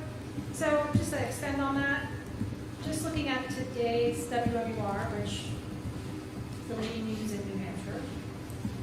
Just today, mayors of 8 New Hampshire cities asked for the state to help to address the homeless issue. So I work in Concord, and I can tell you within about 100 yards, there's a tent city. So anybody who doesn't know that this is existing, the state probably has more tent cities on it than any other property. So that's the first thing. Second thing is, and again, I'm only showing you this because it's in here. So, as costs rise, some may find they can no longer support their pets, which is really sad because that's the first beginning of the erosion, is when you can't afford what's your already existing beings in your house. So, I'd ask that you keep an eye on it. I know you put it forward. We respect the fact that that's what you voted on. I appreciate the discussion regarding it and that there was concern. I think there should be more of that from this board. And I guess going forward, since this is where we're at, I think that transparency from this point forward through this process is critical. So all the links need to be working. When questions are asked, if we need documentation where there's information, like I keep talking about ESSER funds, and it is saying to go to a website. I understand there's information there, but that doesn't make it clear to the people who have vote for these things what it means to them. Going to a website is not helpful because some people can't access websites. We know that. We know that our older population does not. My mother does not go to the website. So that's that. I think that's it for now, but thank you. Thanks. Great. Any further comments? No? All right. Thank you, guys. So the tax rate impact to the town is 46 cents increase. I don't know. Just for, no, it is, just Yeah. clarification. Okay. All right.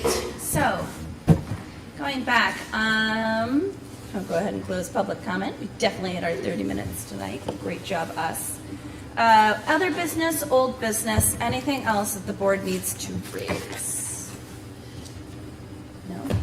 Make it snow. Doesn't this like harken back to a couple years ago? So if there's nothing else, we do have need for a non-public this evening under, oh, hold on. Forgot to look up my. What's it for? Just reputation. All right, under, gosh, I have it, 92. So we need a motion for us to go into, non-public, under RSA 92A colon Put the cheat sheet in 3. I don't have it in front of me right now. It's in the non-public folder. My brain has gone to sleep. All right. C. A colon C dash 91A:3 colon 3 C. to C for reputation. Thank you, Jim O'Brien, for helping me this evening. Yes, that's what I was looking for. I have my whole cheat sheet and I don't have it open. Second. Thank you. Roll call Roll call vote. Yes, please. Yes. Yes. We'll see. You're a big man. Yes. Great. Thank you, everybody. Oh my gosh, it just it left. I'll call you tomorrow. Y'all need some snacks? I had snacks here. I was in the middle of this. I was like, oh, wait.